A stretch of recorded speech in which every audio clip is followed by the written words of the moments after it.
Once again, good morning, good afternoon, good evening, depending from where you are calling from. We are global on this platform at this time. We have people from different, almost the 6 regions of the world. We have representation at this event. So I'm glad that we are still enjoying the breeze of the International Women's Month and the Commission on Status of Women 65 section. This is the second platform for 1,000 women in religion for global peace. Usually when we have our event at CSW, we do a follow-up because that's only time members from different parts of the countries gather at the CSW. So we only have 2 events during the CSW. But this year event is very, very spectacular because we are launching the initiative, Her Legacy Voice, to be able to speak out for women in religion. When we mean religion, we mean world religion. We need women in religion to speak out what's going on, how they are feeling, their experiences, to express themselves. And it goes out in the media. So it's like a medium for expression for those in religion who are who are concerned about what is happening across the world on gender equality and gender issues. For some time now, throughout this month, everything has been gender equality, gender parity, gender generation. Everything is all about gender. And I wonder, where are we? How far are we? What have we actually gained?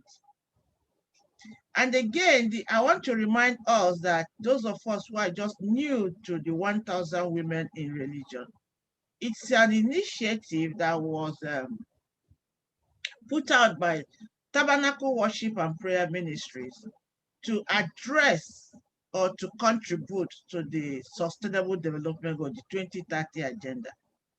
And we are looking at the SDG 16. Then because Tabernacle has special consultative status with the United Nations, ECOSOC and United Nations, he found it necessary to use that platform to reach out to women, whether you're a Christian, Muslim, Hindu, Buddha, whatever religion you are in, to reach out to these women on issues about the development agenda, especially recognizing the fact that the UN says, leave no one behind. We wouldn't want to leave the women in religion behind. They are also part of the gender issues, gender generation. They're also part of gender parity. So we are into this agenda in order to put together women in religion, talk about experiences, to increase our preaching vocabulary. You know, the world is globalized. It's not just preaching what is in the book, in Muslim book or Quran or Bible or whatever. We need to expand our evangelism vocabulary or pulpit vocabulary, getting women, all women, knowledgeable about discussions about them. So the 1,000 women in religion for global peace stood to speak on peace and justice within the environment of religion, addressing women, giving them knowledge to reposition themselves. And since 2017, when this initiative was launched, the initiative had gone around. We are in about 5 countries right now, and we are also reach out to widows, the younger ones, establishing 1,000 women in religion club for young girls. And also, we also encourage mentorship programs for the young adults. So a lot of things have been going on. But this time around, we want to continue by not just reaching out, especially now when COVID has told us to go by Zoom. We want to get into more technology activities. And that is why we are launching out her legacy voice today. So just to bring our mind to the spirit of the CSW, I would like us to listen to the opening remarks of the UN Secretary General at the opening section of CSW 65 section.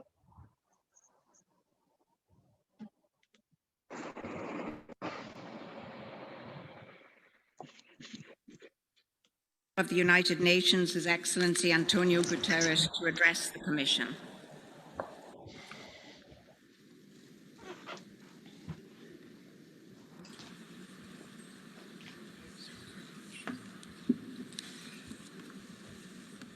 Madam President, Excellencies, ladies and gentlemen, this is the Commission on the Status of Women, but it could equally go by another name, the Commission on the Status of Power, because that is the crux of the issue.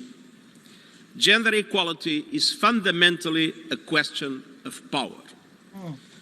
For millennia, women have been systematically marginalized, ignored, and silenced in a male-dominated world with a male-dominated culture.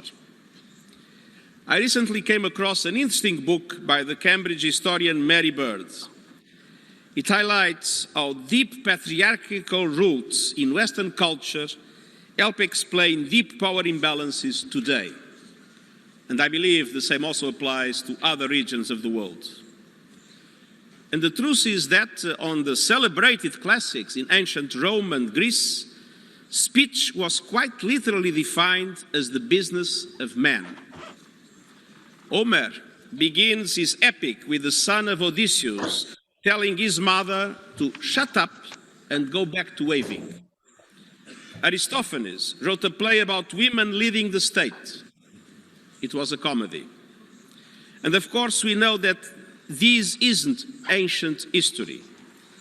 You may be familiar with a cartoon of a group of executives sitting around a conference table, all men, one lone woman.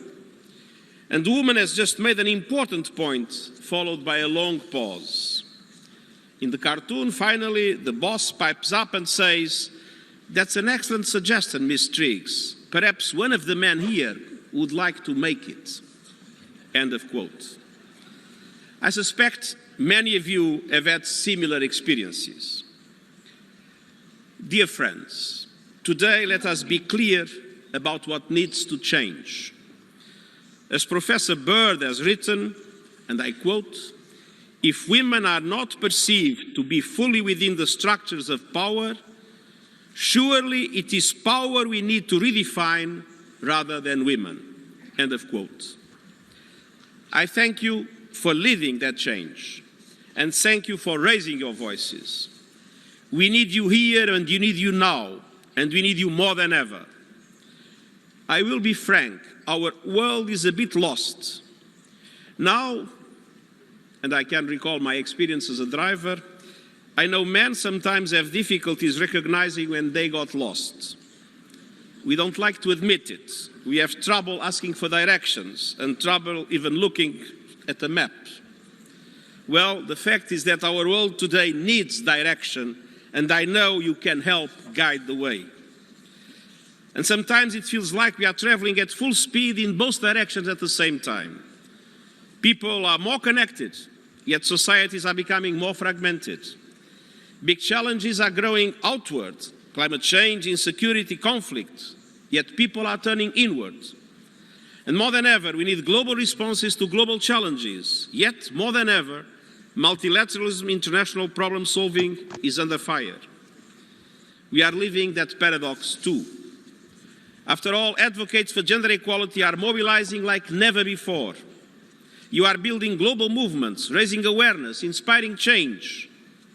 But at the same time, something else is happening. And we must tell it like it is. Around the world, there is a pushback on women's rights. And the pushback is deep, pervasive, and relentless. We witness increased violence against women, especially human rights defenders, and women running for political office. We see online harassment and abuse of women who speak out. And in some countries, homicide rates are going down, but murders of women are going up. In others, we see a rollback of legal protection against domestic violence or even female genital mutilation. As the ILO just found, women last year were 26% less likely to be in employment than men.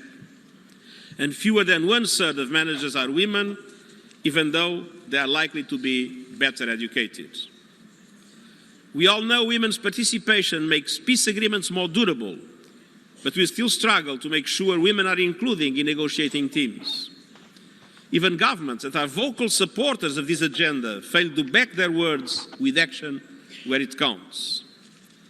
Meanwhile, we see wide and persistent digital divides, an ongoing uphill battle for reproductive rights, terrible endemic sexual and gender-based violence. And nationalist, populist, and even austerity agendas are tearing the social fabric, aggravating inequality, splintering communities, curtailing women's rights, and cutting vital services. Dear friends, we have a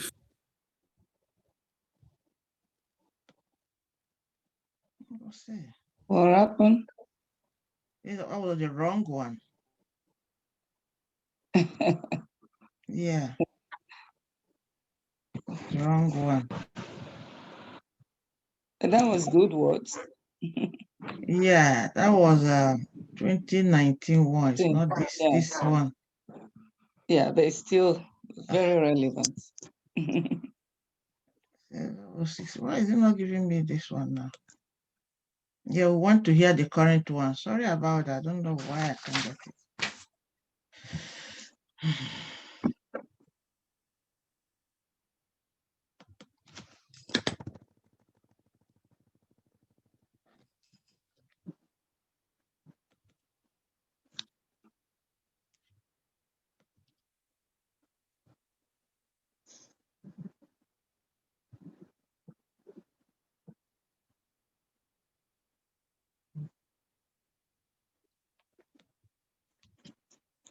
Okay, let's hear the chairman. Dear friends, welcome to the 65th session of the Commission on the Status of Women, CSW 65.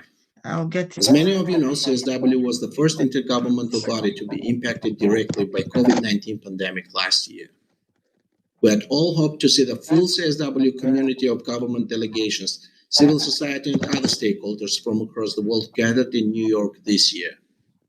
Sadly, the pandemic continues to impose limitations on the conduct of intergovernmental meetings at the United Nations headquarters.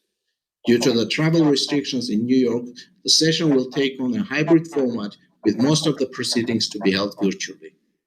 The CSW 65 agenda and the working modalities had to adapt to the prevailing circumstances. We have endeavored to match a normal session to the extent possible and have prepared a full and substantive agenda with ministerial roundtables, general discussion, interactive dialogues on the priority and review themes, and the draft text for negotiations on the agreed conclusions. The program is enriched by side events organized on virtual platforms by member states and UN entities, as well as parallel events by civil society organizations. In addition, I am glad to note that many member states, in collaboration with the national stakeholders, are using the opportunity to bring CSW home and organize local events at national, subnational, and regional levels. Dear friends, COVID-19 pandemic has brought a profound shock to societies and economies. Its gender-specific dimensions are visible across every area of life, not least because of the shadow pandemic of gender-based violence. The pandemic has been rolling back the limited progress made for the achievement of gender equality and the empowerment of women and girls. It has also exposed and exacerbated gaps in women's leadership and participation in decision-making. This year's priority theme, women's full and effective participation and decision-making in public life, as well as the elimination of violence for achieving gender equality and the empowerment of all women and girls, is very timely. The 65th session of the Commission on the Status of Women provides an opportunity to come up with strong, action-oriented policy recommendations and ensure that we build back better towards a future that is more equal, resilient, and sustainable. I welcome you all once again to CSW 65 and look forward to a meaningful outcome that will make a tangible difference for the world's women and girls at this critical moment in time. Thank you.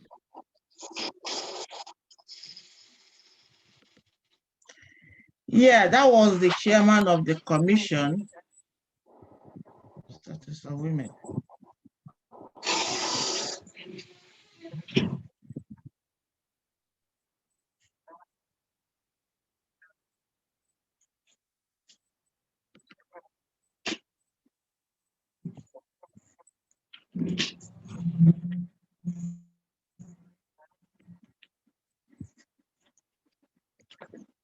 Oh my God.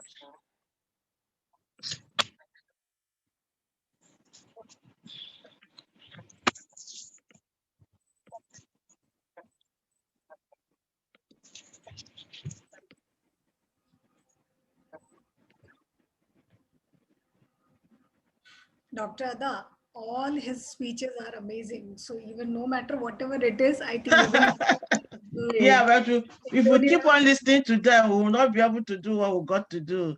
I just wanted to hear us to hear the Secretary General's opening remarks at the Commission on Better. I don't know how I lost it. It's very interesting to learn some of the because he made a lot of important. He brought out important issues that could help us in what we are doing on gender issues. However, don't worry, we'll listen to it before we end this thing. I agree. Because I've seen it before. So without wasting much time, because today is a busy day. In March 2018, during the CSW 62nd section, the Tabernacle Worship and Prayer Ministry took up action to get women in religion involved in contributing to the 2030 development agenda. Leaning on the premises of Leave No One Behind, the faith-based organization considered it important to bring women in religion to discussion on the development agenda. The drive to 1,000 women in religion took to addressing peace and justice in faith-based institutions with focus on SDG 16 and targets. Since 2018, efforts have been made towards the drive, and by today, we are bold to have chapters in Sierra Leone, Togo, Nigeria, Sweden, and USA. As gender issues are gearing global interest and concerns, we are moved to continue with the awareness, education, and advocacy, most importantly with the present global situation on COVID pandemic. Her legacy voice is the platform for 1,000 women in religion to discuss gender issues with their voices, as well as encourage women in religion who are perpetrated to voice out and be heard. Her legacy voice will encourage rethinking and remembering, mentoring, statement of identity, pulpit vocabulary and genderation, gender faith education and training. In all we strive to do along the decade of action on gender equality and gender generation, it is imperative we admonish to get on board a decade of action surge through her legacy voice and globalize gender issues for a sustainable gender world through the voices of women from world religion. So without wasting much of your time, I would like to invite Her Excellency Ambassador Dr. Sadiat Lawal, the Global President of 1,000 Women in Religion for Global Peace, to give her report. Okay, so you have the floor. Thank you. Thank you so much, Dr. Ada, Chief Operating Officer for 1,000 Women in Religion for Global Peace, and to all our panelists, Dr. Ablasha, Engineer Shepa, I thank all of you. Please pardon me, for some reason my computer crashed, so I'm using my phone. And if I use my phone, I can't use the video and be talking at the same time, something happened. But I will manage in between. Please pardon me. I appreciate all of you, the panelists and all our attendees today. And as Dr. Ada has mentioned, I will not go through that 1,000 women in religion background. She has offered the background, and this is our second event for the UN CSW 65. Is somebody echoing? Can you hear me? Okay, good. All right, thank you. I like that tempo. Thank you so much. All right, Tabernacle Worship and Prayer Ministry has worked over the years, as Dr. Ada mentioned, about the role of women in, in global peace. And our focus, as ministry is to bring all, religion together. When you look at the United Nations record, we have over 300 religions in the world. And if women from each religious group come together, peace will be achieved. Women, we have a divine assignment. Women, we are created to uphold peace agenda, and we are created to complete and compete. So this is now the time and season of action for us women to all stand together and work together to make it attainable. How can we achieve this? We cannot do it alone. As women, we are the most precious gift, and each one of us should stand and take action, furthering the agenda of our legacy wherever we are. We have representatives from South Africa, from Dubai, from Africa, all over the world. So it is time for us now to realize this human right, to amplify our voices, to make this dynamic movement. Women, we have power. Our voice is our power. And this is the time and action for power. We have to look at the Sustainable Development Goals and attach this, our voice and power, to our legacy, and work as just begin. Therefore, on this decade of action, I am so happy and excited to initiate and to launch our legacy voice. Thank you so much.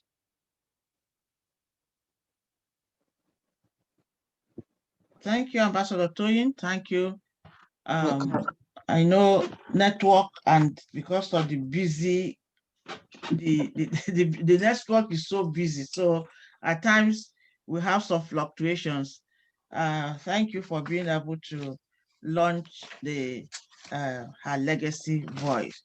So without wasting our time, the voice is launched. So we are free as women to lend our voices, in every area we could, as it affects women in religion.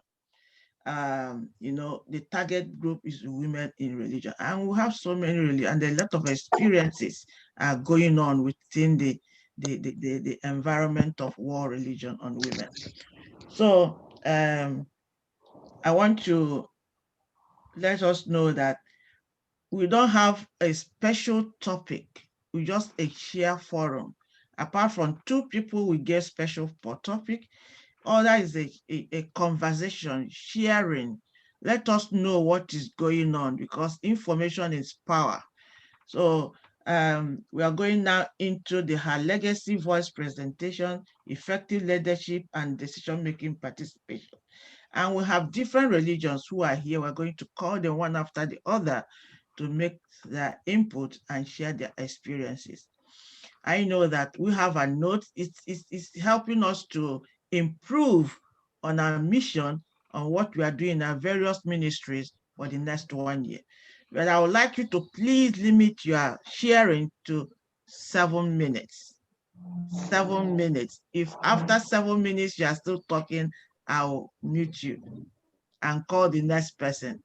So I want to start with my good friend. She's always running away from me, but I always get her. Dr. Abilasha Shaube, who is the Assistant Supervisor and Model UN Director, the Indian High School in Dubai.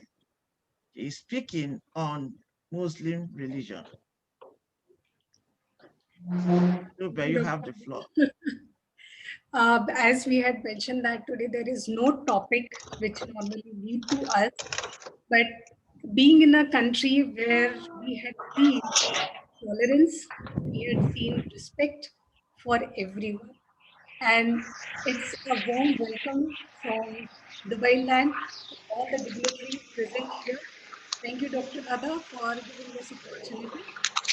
Uh, just starting with this aspect and a point, the things comes in the mind that the women or the females are the one who can be a good extreme spirited leaders which can lead at any area, no matter it is related to religion, peace, or leadership. If you see all aspects together, I think teaching faculty, which I am associated with, and the other areas where we are focusing about the kind of values which we are generating towards the student in the coming generation. This is something where we want to focus all the aspects which we are developing in terms of leadership. Leadership cannot be restricted to one area or one aspect. So as we had discussed with Dr. Ada in our WhatsApp chat, that how this leadership can develop the quality decision making. This is in general, this is not we are talking about any specific area, but when we talk about either in the way of peace, educational area, or religion, or anywhere, we believe that there are certain aspects which lead effective leadership when you develop it towards the next generation, which are actually on our mind. When we say the leadership, it is just a practice. We know that unless and until we have this practice, we cannot generate good leaders.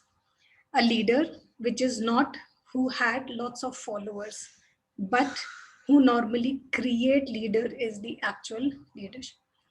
This leadership quality, we believe that the students and the younger age kids, they are the one who can lead to this kind of peace, harmony, and equality around the world. It's not only that we are talking about the leaders who talk only one aspect, someone who talk about all together. When we talk about this leadership, we believe that the leader who reach to the height without facing any issues which focused on one aspect. Great leaders, they don't reach the height of success. They take everyone together to reach and challenge all these areas. The most important thing to understand how these leaders normally create and how it can lead us towards the peace, security, and equality. In any institution, especially in education and all, we find it out that it works with three major areas. Keeping the framework, especially for the school structure, we had find out the effective leadership can develop with legacy, character, and action. Sometimes we feel that what exactly the action, character, and agencies work together, how they normally interrelate. Agency is something which is sense of responsibility. This sense of responsibility is about the world affairs, as we had just mentioned that there are lots of differences are there, and we need to influence people with different circumstances. So agency normally give you a sense of responsibility, ability where you are guiding, where you are taking people towards some purpose. You are identifying different actions to achieve these goals. When we talk about that, how these agencies normally go, we believe that to achieve anything, we need to have a complete information, which can have a consultation with the team, like how we all are sitting and sharing our ideas. It need to be involved members. Without collaboration and empowerment, we are not able to achieve our goals, no matter it is related to the equality, any kind of issues related to world or any other. The different framework which we develop during the agencies or during the practice sessions or during the structure, that is character. This character is something, if it is very strong, if it is developed well, then we can achieve anything. This character is not only which is normally coming from certain abilities or it is by birth, it is coming, no, it is something which we are developing. And this is what a contagious passion, which is about the self-accountability, self-determination to others. And if this developed characters lead to you and it inspire you as a role model, then we believe that yes, this is a time when we are developing the action plan.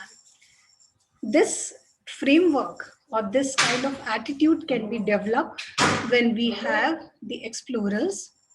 These explorers are the young generation, the young people who develop all the aspects. They appreciate diversity, as just we were discussing about. They develop sense of responsibility. They develop communication skill. They develop teamwork, compassion, self-awareness, courage, commitment towards the sustainability and ability to solve all the problems. And overall, the outer structure which comes out of all is spirit of nationalism, internationalism, respect, spirit to democracy, spirit to environment, spirit to services, spirit to adventure, and at the end, spirit of leadership. Once we have all these actions with us, we believe that students and even anyone can find out that what kind of leadership they are bringing up. On the other side, the another aspects which we were discussing and even we were hearing our Secretary General of United Nations, the leaders are the one who walk the talk. Something which we are creating, something which we are developing, and this is what we are looking into our future generation. The advantages which normally gives you with effective leadership towards the better decision under any institution. It can be religious, it can be political, it can be any administrative one, it can be educational, anything. It normally gives you power to think more connected with information. It connect people and increase people's participation. I remember when I met Dr. Ada, we had a very small group of people with us for this international affair programs. But slowly, after 2 and 3 years, this participation and the group has reached to the thousands of students. This has clearly indicates that how we are connecting with each other, how we are providing more alternatives to keep the things open, how we are accepting and making commitments, how we are developing the quality of decision making by strengthening our organization. And this is all together, if we see that the very first thing comes in our mind is that there is some ways which we need to follow. And there is a will, there is a way. Making this the initiated steps and all, I just want to add one smaller thing. There is a program which is started with the new or the set of students in Dubai, that is Speak Up. This Speak Up is something, this initiative which gives you platform and free hand to speak. Sometimes we are so rigid, we are so conservative in our thoughts that we don't want to share our knowledge, we don't want to share our ideas, we don't want to share it with anyone else. Sometimes keeping all things inside gives you lots of issues. And introducing these kind of projects like Speak Up, which is a partnered association like Girl Up, which is the United Nations affiliation, in which different schools are connected with United Nations directly, and students are speaking at all topic. It's like not only related to academics, it is not only related to any of the problems which the world is facing, but something where students need to open up and speak. So I think these kind of projects from the lower to the larger area, it is required to have and speak up. I think I had not exceeded the time, so Dr. Ada will not make me mute if if there are some few minutes left. So it is like I'm about meeting you. just a summarize sentence. Speak Up is the opportunity where most of students, they develop in a way that the exchange of ideas develop the responsibility, the respect for others, especially the organization in Dubai. The culture is we have a multicultural people. It's like people are from different religion, different country, and I think this is the best place to showcase people that how multiculturalism can survive and can expand. People from everywhere, they have amazing amount of tolerance. the government is so supporting, and this is what we need to bring it as an example to the rest of the world, that multiculturalism and speak up can be the best option to bring peace. Thank you. Thank you so much. Thank you. Yeah, thank you. So my good friend was trying to tell us about strategy to strengthen our religious institutions. And just as we are doing on her legacy voice, they have also have a speak up. So speak up initiative that enables people to speak up their minds. So we are in partnership already. So speak up and her legacy voice are working together. Thank you. Thank you so much. I'm not trying to search for our next speaker, but is I can't find the next speaker. Sister Gotami Olamide, is she online? I don't know whether she's in panelists or attendees. Are you online? Okay, so we'll go back to next speaker, Professor Caroline Akachukwu, who is a lecturer of Michael Okpara University of Agriculture, Nigeria. Professor Caroline, you have the floor. Thank you so much, and good day to everyone. I first of all want to say thank you for giving me this wonderful opportunity today. We are looking at the topic, effective leadership and decision-making participation. Actually, to be a good leader, we have to be physically, mentally, emotionally, and spiritually fit. And it's something that we continue to, work on. Physically, maybe through either yoga, other exercises such as walking, swimming, jogging, name them. Then mentally, emotionally, and spiritually, very, very important. But above all this is the wonderful and the most powerful word, which is love. We have to love.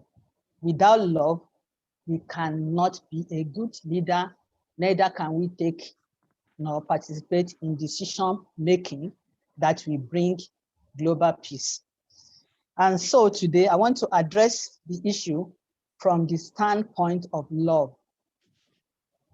Now, when we lead with pure or true love, we find out that every other thing will eventually fall in place. Then the question is, how do we then lead with love? First of all, for us to be able to lead with pure love, we need purity of heart. Our heart must be very pure. And then this brings us to the next question, which is, how do we then attain purity of heart? Now, to attain purity of heart, we need to learn the art of forgiveness and forgetfulness. We don't just say we forgive and we continue to remember the harm done to us. We should remember that if you fail to forget the hurt done to us and to forgive, we are actually piling up toxins in our system, because not to forgive and to forget, it's a sort of toxin. We are piling up a lot of toxin in our system. So when we pile up a lot of these toxic elements in our system, it can lead to so many sicknesses and diseases, which we are not actually aware of, that the sicknesses and diseases have actually been caused by simple acts of unforgetfulness and unforgiveness. Those diseases and sicknesses may include high blood pressure, diabetes, stroke, and so on and so forth. And it has been actually carried out, scientifically, that each time we get so angry and we find ourselves we cannot forgive, we find that up to about 99 cells in our body are destroyed. And it takes about 3 days for these cells to form again. And so counting the number of times we are hungry, we cannot forgive each day, we find out that we actually destroy our immune system. And it is the destruction of the immune system that leads to all those different diseases and sicknesses that would not have been there if we have simply just forgive and forget and move on in life. And so the next question then will be, we should remember, first before I go to the next question, that we are all born to be leaders. We are actually all leaders. Whether we are just at home, in offices, in schools, we are born to be leaders. And because we are born to be leaders, we have to live our lives like leaders. Because a lot of the unforgiveness that we hold in our hearts also affects the environment. When somebody wrongs you, you show you are so angry, then the person becomes so unhappy, then the person meets another person, get angry, not because of what the person had done. And so this thing continues to spread. And because of that, we pollute our environment. So what then do we need to do? We have to make sure that whether we are in our offices, as I mentioned, or home, any type of work we are doing, any age, we have to have the spirit of forgetting the hurt done to us and totally forgiving. As parents at home, the way we relate with our children truly matters a lot that we may not understand. When parents start showing favoritism among the children, you may not actually know it's affecting the children. Probably, oh, this one is a boy, should be treated better than the other, or even if they are the same sex, loving one above the other. It actually, brings so much upheaval in the home. And you will not know that the environment in the home is being polluted. And when there's no peace at home, there can be no peace in the society, and there can be no global peace achieved. And so as parents, we have to think and know how we deal with our children.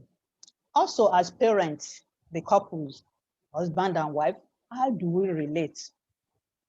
The way the husband relating to the wife or wife relating to the husband, I was shocked about 3 days ago when I heard the story of how the relationship between father and mother eventually affected a child to the extent that that child did not only enter into first-degree depression, but into second-degree depression, where this little girl took blade and started wounding herself because of simply how the father. 1 minute. Speak to the mother.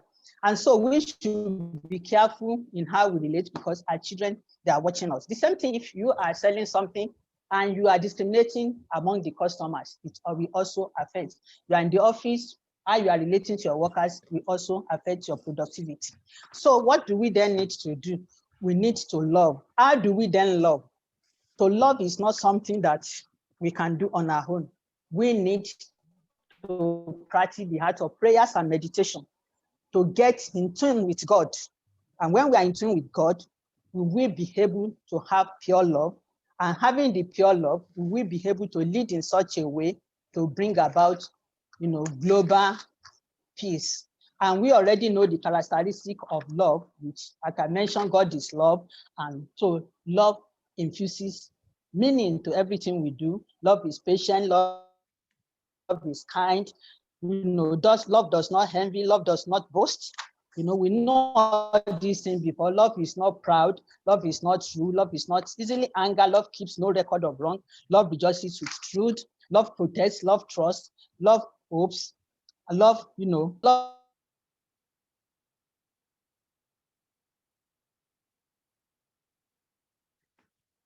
Thank you, Professor Caroline. Thank you, Professor Caroline. That was a very good, you see, why I gave you extra 1 minute because you hinted on a very important aspect that has been disintegrating religion. Love. Love. This religion is against this religion. This religion, even within religion, different issues are against each other.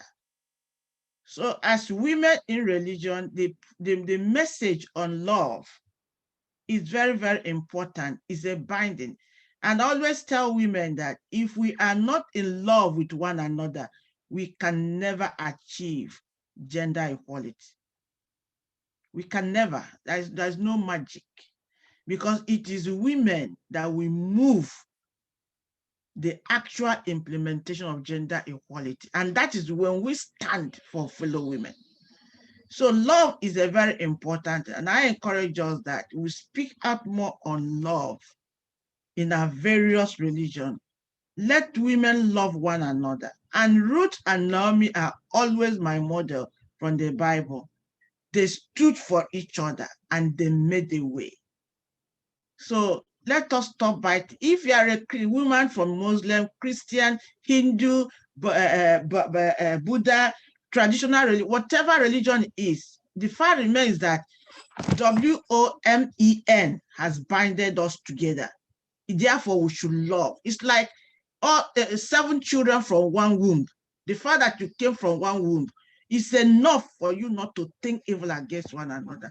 The fact that we have WOMEN binding us together, no matter your area of religion, is enough for us to stand for each other and start backbiting, destroying one another.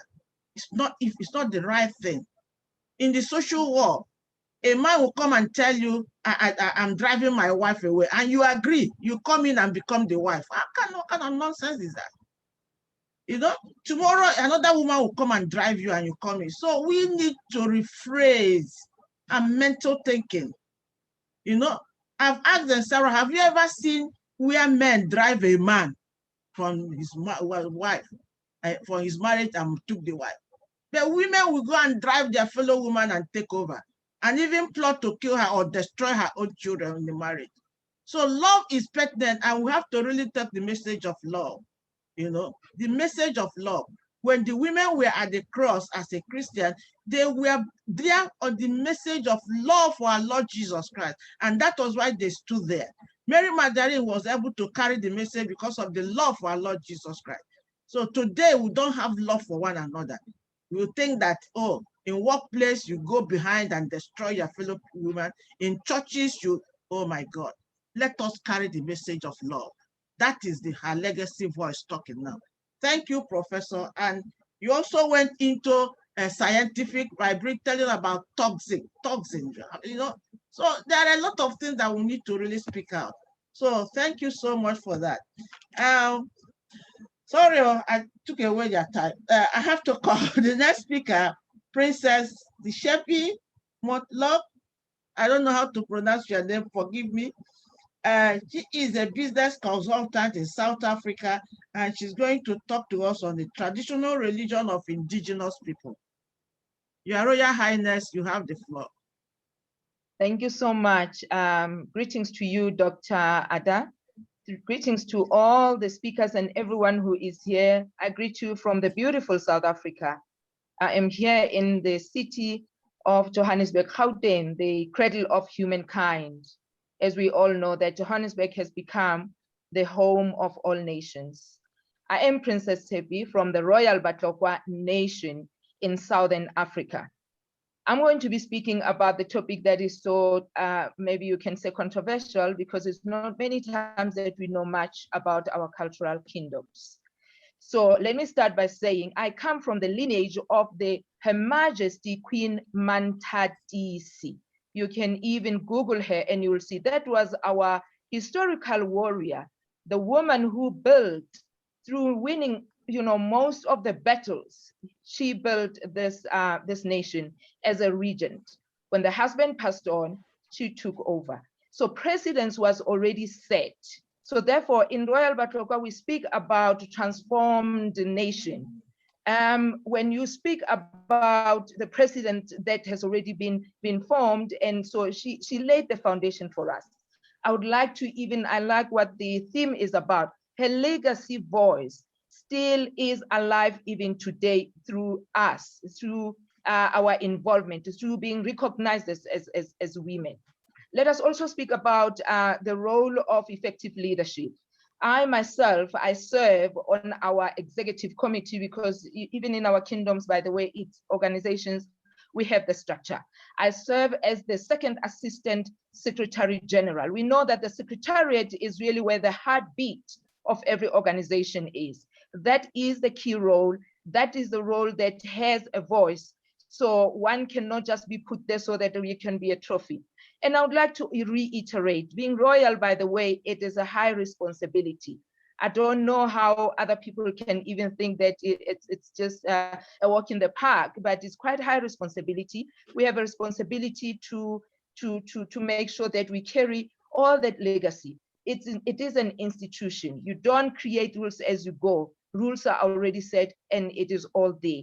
Just like even in Christianity. And by the way, I am the trained and ordained pastor. How wonderful is that? So here we are talking about the two-edged sword here that we carry as women as well. So even having said so, in our Royal Batokwa, we have the group of men and women who are pastors, who are also carrying the intercessory role for the kingdom, for all the nation. So we are leading even in that one. We are recognized. Every meeting starts with a prayer. We do recognize that there is God, even in our indigenous people. Yes, more still has to be done. And then carrying forward as well about the effective leadership and decision-making. More than 4 of our chiefs are women, really at the helm and at the forefront. And we have while I sit on the executive committee, which is the administration arm, we have also the Council of Chiefs, which is about 27 of them. In that council, the chairperson is a woman, our queen, Mazibo, is a woman who's leading all of this. So within our kingdom, there is quite a shift. We have seen transformation. Hence, I have already said, because the president had already been said, so it became very easy. So we are recognized as in our nation. Yes, more still to be done so that we can see all this transformation happening even in all other kingdoms that are around us. But basically, what I'm here to say is there is that shift and we are given a voice. Now talk about decision making as well. 100% involvement. There is no decision that can never be taken. Now, as the princess, I'm also the firstborn girl. So there is what we call Viva Mbogoto. Can I hear from the South Africans? When I say Viva Mbogoto, Mbogoto is the woman, is the rock. So South Africans, you can put in the chat and say Viva Mbogoto and say peace to Mbogoto and power to Mbogoto. So when I say so is even within the uncles, in the family, there is that involvement of recognizing that you are there. All this is done because we are all, as African people, founded on the principles of Ubuntu. So that to us is not just even a concept. It is our lifestyle, it is our value system, it is our indigenous knowledge. That is the life that we know.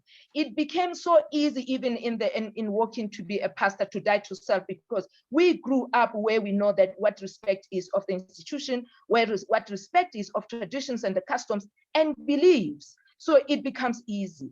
There is this controversial element that people, that there's a misconception around it. Purity, even as Christians, we are encouraged to keep purity, even at heart, even to save to guard your heart and in every way, same as even our traditional values. Then we will not be seeing much of this if we can go back and infuse those, because in Africa, we have lived as a happy and peaceful people. Peace in the spirit of Ubuntu, it is right at the top. Everything that we do, when we greet, you will see by our hands when they come together, we are showing that we have no weapon and we are coming in peace. We say khozo when we greet, when we meet each other. We say khozo, that is peace. You know, peace has always been at the helm. Every person you will see, even the indigenous people. Yes, I am the loud one. They're so calm. You know, when they speak, you even would want to say, can you just hurry up? There's no time. I'm just kidding. So peace is what from childhood, everybody, you know, every conflict, there's a way of solving those conflicts. We have our traditional courts, in our councils, there are structures, there is peace. In our indigenous laws of values, and even in the system of our lives, there was really minimal divorce, if there was any. I don't remember us seeing people divorcing. All these homes were woven, and that was the woman. The women have been the bearers of order, the bearers of peace, the ones that are interweaving. It is also shown even in our jewelry, because every girl is shown how to adorn yourself. You are shown the craft. While you are doing this, it is because this is the legacy. This is a legacy where your mother shows you how to do your own bangles, how to make all these jewelry that we are seeing. Yes, we have now, because culture evolved, we have made it to be modern, that you can wear it wherever you are. And also we have turned these to be commercialized so that we can, as you can see, this is the chitenge from Zambia. Okay, as I wrap up, I would like to say young girls and the widows are very well looked after within the cultural kingdoms because of the principles of Ubuntu. In conclusion, my doctor, lobbying still has to continue. I agree. More has to be done. We have heard about the clip that we saw earlier on. Advocacy has to be done through the sustainable goals and through the human rights campaigns, and that's what we are on. That is why you are seeing us coming together with all other global women. And with those words, and I thank you. Thank you, Your Royal Highness. Thank you, Princess. Always being there. At any point in time, I knock at your door, you're always there coming to support. Thank you so much. Yes, the indigenous community talks about intercessory role in the kingdom, which is what women are doing, you know, and women are regarded as a rock. Yes. And one other thing is that they are committed to advocacy and campaign when it comes to issues about gender issues. Yes. So we are still on the same train and moving along to achieve what we got to achieve. Thank you so much, Your Princess, for that injection. Yes, I've seen that Sister Gotami Olamide is on. Can you have the floor right now? Hello. Hello, good evening. Sister Gotami Olamide is the coordinator for Brahma Kumari Flying Angels in Lighthouse, Lagos, Nigeria, Hindu religion. Thank you. You have the floor. First of all, I welcome all of you with this wonderful flowers, which has color depict about peace, happiness, love, unconditional, unlimited for all of you. I congratulate for this gathering, for the purpose and all the uniqueness that you all hold. And yes, Dr. Ada, lots of good wishes to you and thank you for hosting this particular event. And I also thank Sister Barbara, who had graciously has invited me. Lots of gratitude to all of you and lots of good wishes for this day. Congratulations for the celebration of the International Women's Day. I just love it the way Dr. Ada said there's no topic. So which means that actually we don't lack anything. We just need a reminder. Women, the wonderful angels created by Almighty Baba, Almighty Authority. First of all, in short, let me just tell you that this organization, Brahma Kumaris, is not a religion, and it is a university where we study about the spiritual matters of mind and matter, and to increase the potential productivity with more peace, love, honesty, happiness, and achieve more success in life. What we need is balance in life because we have everything. Women don't really lack in anything. Whatever she wants to do, she can do it and she can achieve it with full amount of success because they are honest.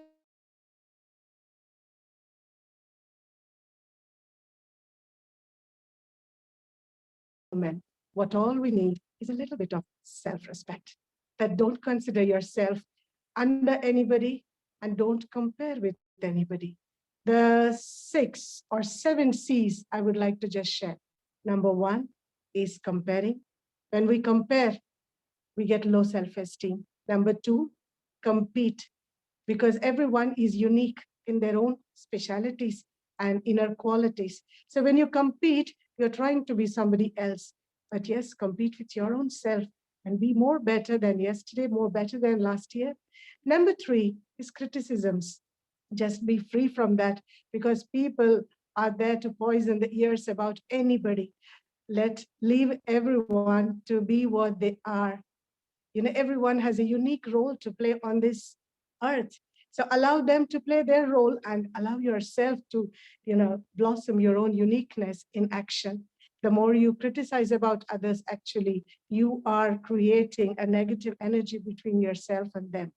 Number 4, crying for anything. Don't be so sensitive. Sensitivity is a negative trait, but instead of sensitivity, be sensible. Sensibility is an ability to sense the goodness in everything, to sense the goodness in everyone. You also have a choice to sense the illness also. But let me tell you, whatever you sense is what you become later. So let's focus on the goodness in everyone, not seeing their mistakes, not seeing their backlogs or illnesses. Everyone has the weaknesses and vices. Let's focus on the goodness, which can be our part. Yes, so let me just repeat: comparing, competing, criticism, crying, corruption. So all the corrupt activities which can pollute our intellect, because I, as a lady, first, I am the master of myself. When I am the master of myself, then I'll be able to guide others also to lead through their positive thoughts in their life. So how can I become the master of myself is to understand and reprogram my inner engineering. My inner engineering is something always, is going in a conventional process. But let me just check myself. Every moment, whatever I'm doing, pause. Pause is a great power. A power to pause and check. Let me just give you a mental picture. I want you to draw in your mind. Here it is I, the I, okay? And then all around is the different things that we are connected. My family, my job, my interests, my children, my responsibilities, my routine, and my roles, the different roles that I'm playing, and my, what else, religion. Everything is there connected to me. And right from the morning, as soon as we wake up, we just go to our job or to our children and to household and to temples and to shopping and to gymnasium. All these things are there. But when you go there, many a times what we do is we just start our day by starting from where we are and going around and around and around. We jump from one area to another area to another area. And we are carrying the energy levels, whatever we're picking up everywhere where we go, where we attend, where we meet, or where we interact, from there to there to there. Are you understand? Did you get this picture? I go from here to my family. Then from there, I go to temple. Then from there, I go to my gymnasium. Then from there, I go to my children to drop them to school, and then to shopping, so we are all going around and around, and finally we are tired. Why we are tired? When we have so much of enthusiasm in doing and living all our commitments and responsibilities, why we are tired? Because we are not coming back to ourselves. We're not making time to come back to the self. Each and every aspect which is dealing with you, go, give your 100%, come back to yourself. Go, give your 100% and come back to yourself. This is a great secret which I'm sharing with you. It's a psychological phenomenon. 1 minute. Make time. Thank you so much. Make time to come back to yourself. Connect with yourself.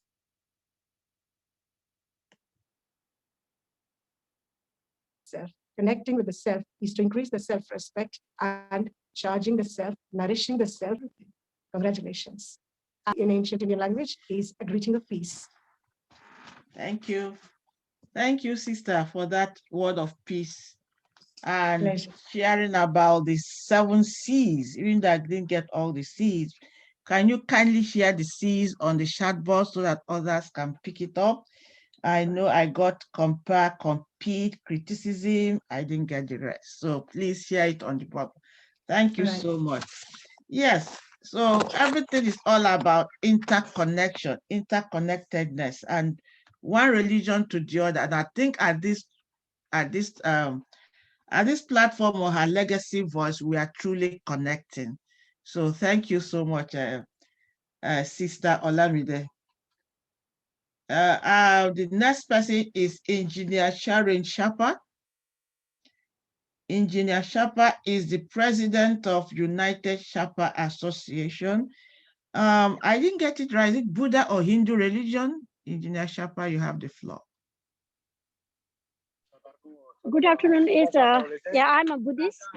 So very good. give me a few minutes. I have a meeting going on here, so I need to go somewhere to. Yeah. Thank you so much. Thank you. Yes, I can. Yeah. Okay. Good afternoon, everybody. Thank you for taking the time to celebrate International Women's Day today. I'm Shirin Sherpa from President of United Association of New York, USA. It's my pleasure to be with such a talented and beautiful ladies. Thank you so much. Today we're celebrating everybody talked about the problem and everything.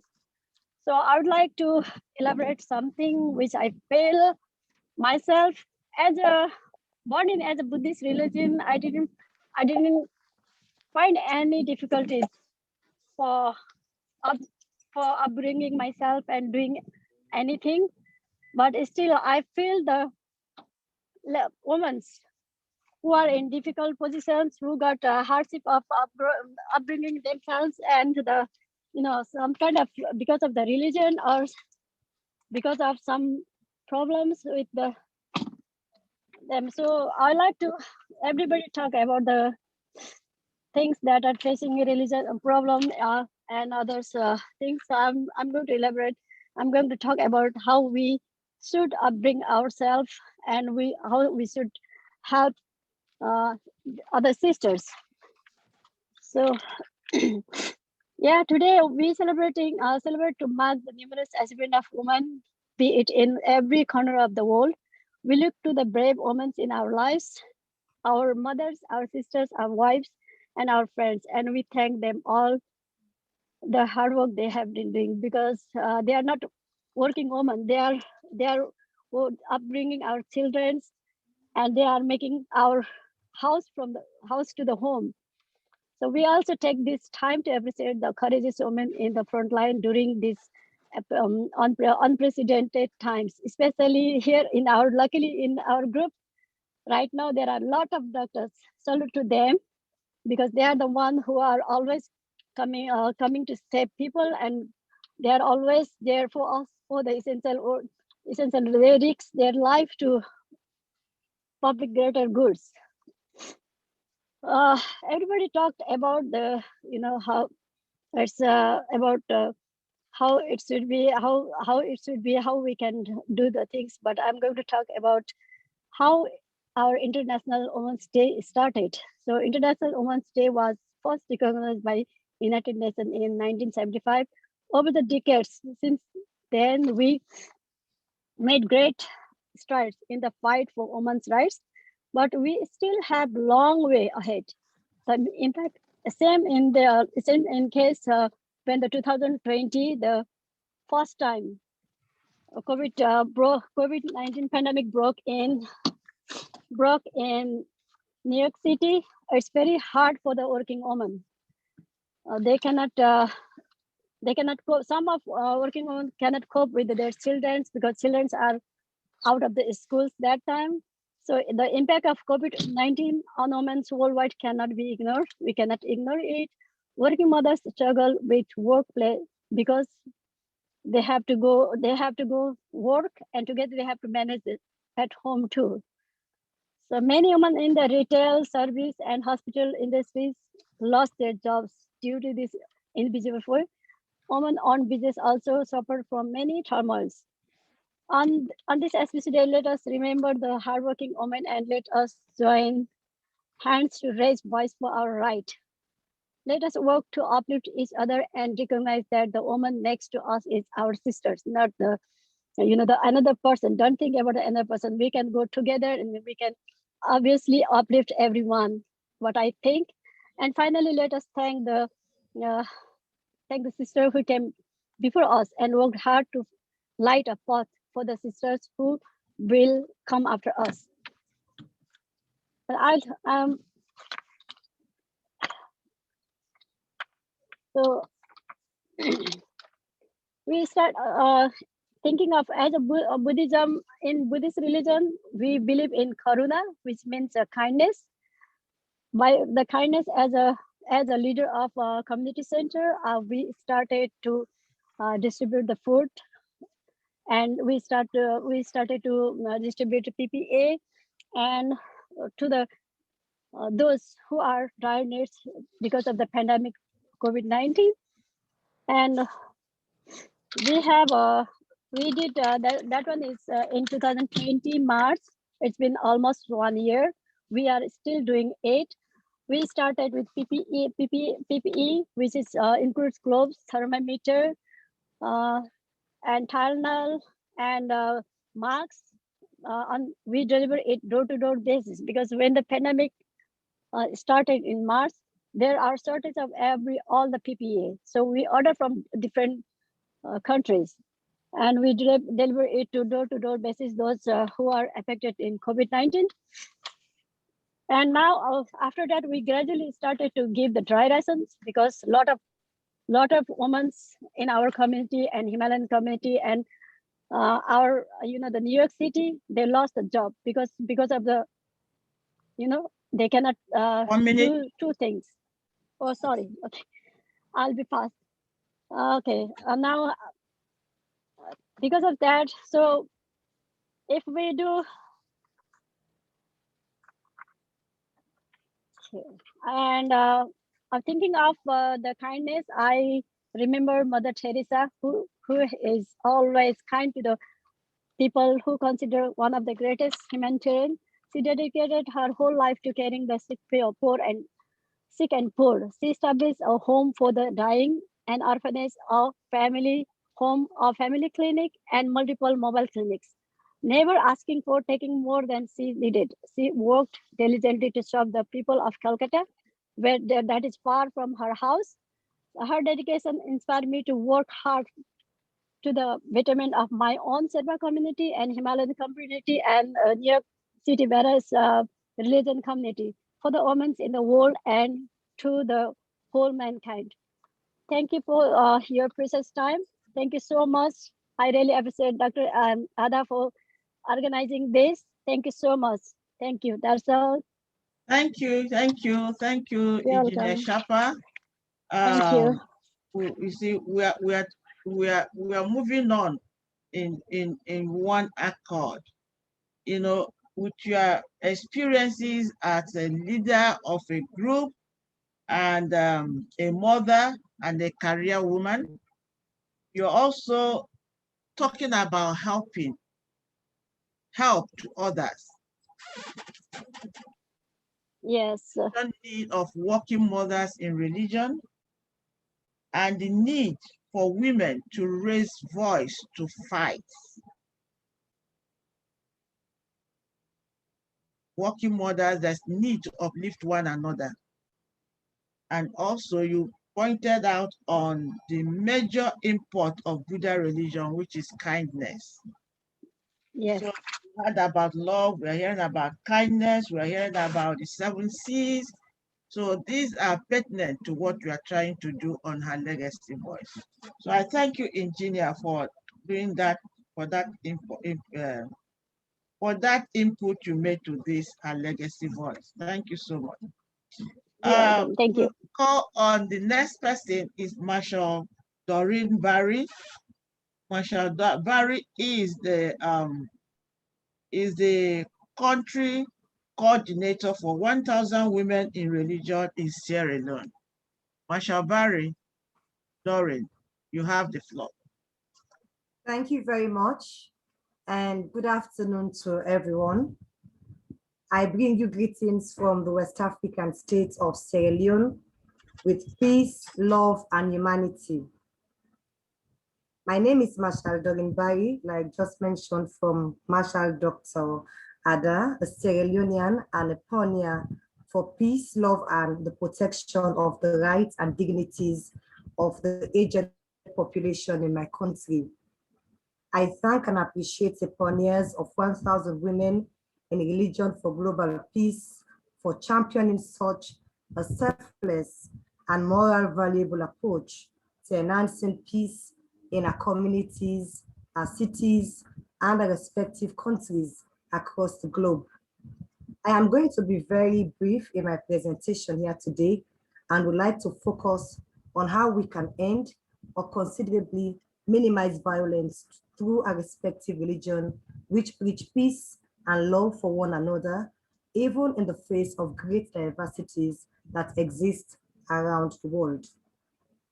We are here today as a group and doing what we believe in because we value peace over violence. We seek to create a world where we would be able to see ourselves as sisters, or at the very least, as partners in the honorable pursuit of peace and happiness for all in a non-violent society. Violence in any shape or form is a menace to mankind, and the most vulnerable are usually us, women and children. Religion has brought us closer to one another in so many ways. The peace and happiness that can be fostered through religion, regardless of race, culture, ethnicity, tribe, or geographical location, is an important platform upon which we can drive a desire for world peace through shared values as would be experienced by people belonging to the same or similar religious faith. When we succeed in doing so, we would have added more value to the work as we do as women who share the same belief that peace can be achieved through religion and violence can be eradicated on that same platform of reasoning. The work that we do in my organization is one that brings peace, love, and restoration of the dignity and integrity of the aged population in my country. It is a service to humanity that cuts across religious consideration and that brings a sense of fulfillment into one's mind, which encourages us to do even more on a daily basis. So as I am blessed to be part of this discussion today, I want to once again thank the leadership and the organizers of this event for standing together to fight for political rights, the promotion of peace, health, education, the environment, children's rights, and non-violence, and fighting against organized crime and human trafficking. There cannot be any other service to humanity that surpasses this. May God bless us all as we walk the journey to make this world a better place for all mankind. I thank you all for your attention. May God bless us all. Thank you. Thank you, Marshal Dorin. You know, I did mention that 1,000 women are spreading. Marshal Dorin is a country coordinator for Sierra Leone, and they have been doing wonders in advocating on gender issues, especially among women in religion, through media. She's a career journalist. Thank you, Marshal Dorin, for your presentation. We'll have to bring in You're welcome. my friend from India, Dr. Ruby Bakshi Kodi. Sorry, I'm an African, so I'll have to pronounce your name in African way. She's the award-winning educationist, a TED speaker and trainer from India of Hindu religion. Dr. Ruby, you have the floor. Thank you. Thank you so much, Dr. Ada. It's really a pleasure to be on the floor with such amazing ladies from all over the world.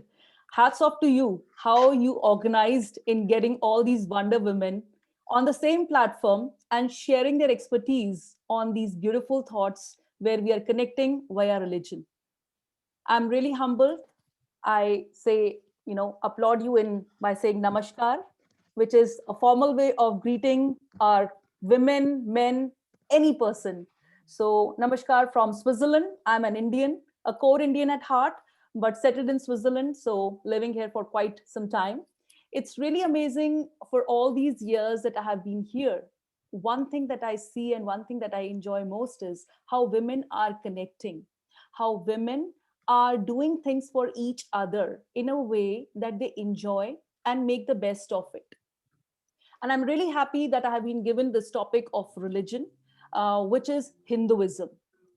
And in India, India is a big country with so many gods and goddesses all over. If you go from up north to down south, you will have at least, let's say, more than 10,000 gods and goddesses that they pray. But the beauty is, no matter where you live, where you are, whichever part of the world, whichever part of the Indian north, south, east, west you are based, you will see that people give emphasis, and the rituals they follow are so different from each other that you'll think it's not the same country. So if I go by Hindu mythology, just for fun's sake, because most of the Hindus, most of the Indians, they believe in it and are core believers of this faith. Even in Hindu mythology, if you go by it, Hinduism believes in women empowerment to core, to such a core, to such an extent that even Lord Brahma, who's known as the creator, he has given in his ministry, just as you have these ministers and ambassadors, in the present world, we have these. In Hindu mythology, we have the defense ministry, which is with goddess Durga. She's a goddess who takes care of ministry of defense. Then the finance ministry is goddess Lakshmi. On the day of Diwali, we pray goddess Lakshmi so that everyone is prosperous and they live a healthy life, happy life. And the last one, education ministry. So if you see the three main things, education ministry is with goddess Saraswati. So the three main portfolios in our Hindu religion have been given to women because they are good at managing and administration. So Ministry of Defense, Finance and Education. Imagine if in any country, any part of the world is governed by a woman and she's taking care of it. It is just amazing. Even in COVID, we had seen, all the countries which were managed by women leaders, they were safe and sound and they did great. And they just went with it. They went with the flow because we women have that in our genes that whatever comes, we just manage it. We just go with the flow. We don't panic. We might panic for some time. And if we have a great partner or an amazing husband to support or good family support, we just go with, and we are not scared of it. So in Hindu religion, there are so many plus points, such parameters that, we are so proud of our culture and traditions that we want to give it to our children as well. Whether it's with autonomy, whether it's with understanding, whether it's with making sure that you are treating each and every person as equal, that's very important. The only thing which sometimes is, I can say it's a bit controversial, that when we women are going through those 4 days, when we are having our periods, during those days in our religion, they say that women should not be entering the room for praying. They are untouchables. They are like untouchables for that period of time. That's one thing which I don't appreciate. And I'm like not in order, not in favor of that at all. But I don't know why it has been said like that or why it is like that. But now things are changing. People are working on it. People are consistently trying that it doesn't happen and it changes. So yes, Hindu religion emphasizes that, you have to give rights. You have to make sure that women are taken care of. And the girl child, when they are small, they are called Lakshmi. They are called, they have to pray. Parents, they just touch their feet and make them feel important. But when these girls grow up, they start becoming a burden because you have to give dowry, which I think in African country, I think Dr. Radha, you would agree with me, is the same. And in your African, countries as well, that you have to pay attention that girl is a burden. So to cut the story, long story short, it is each religion emphasizes on making sure that everyone is on the same panel. God is one. We just see God in different forms, call him different names: Buddhism, Hinduism, Muslim, Christianity, Jesus. We have all these names, but at the end of the day, God is one. And the more easily we understand it, the better it is for everyone.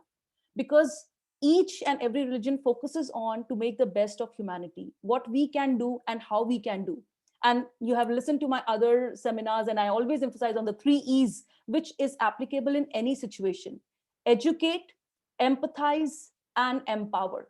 So every religion does this. Every religion emphasizes, and especially in Hinduism, you emphasize a lot on educating the people, the do's and don'ts, the rights and wrongs. But how we human beings interpret or manipulate, that is wrong.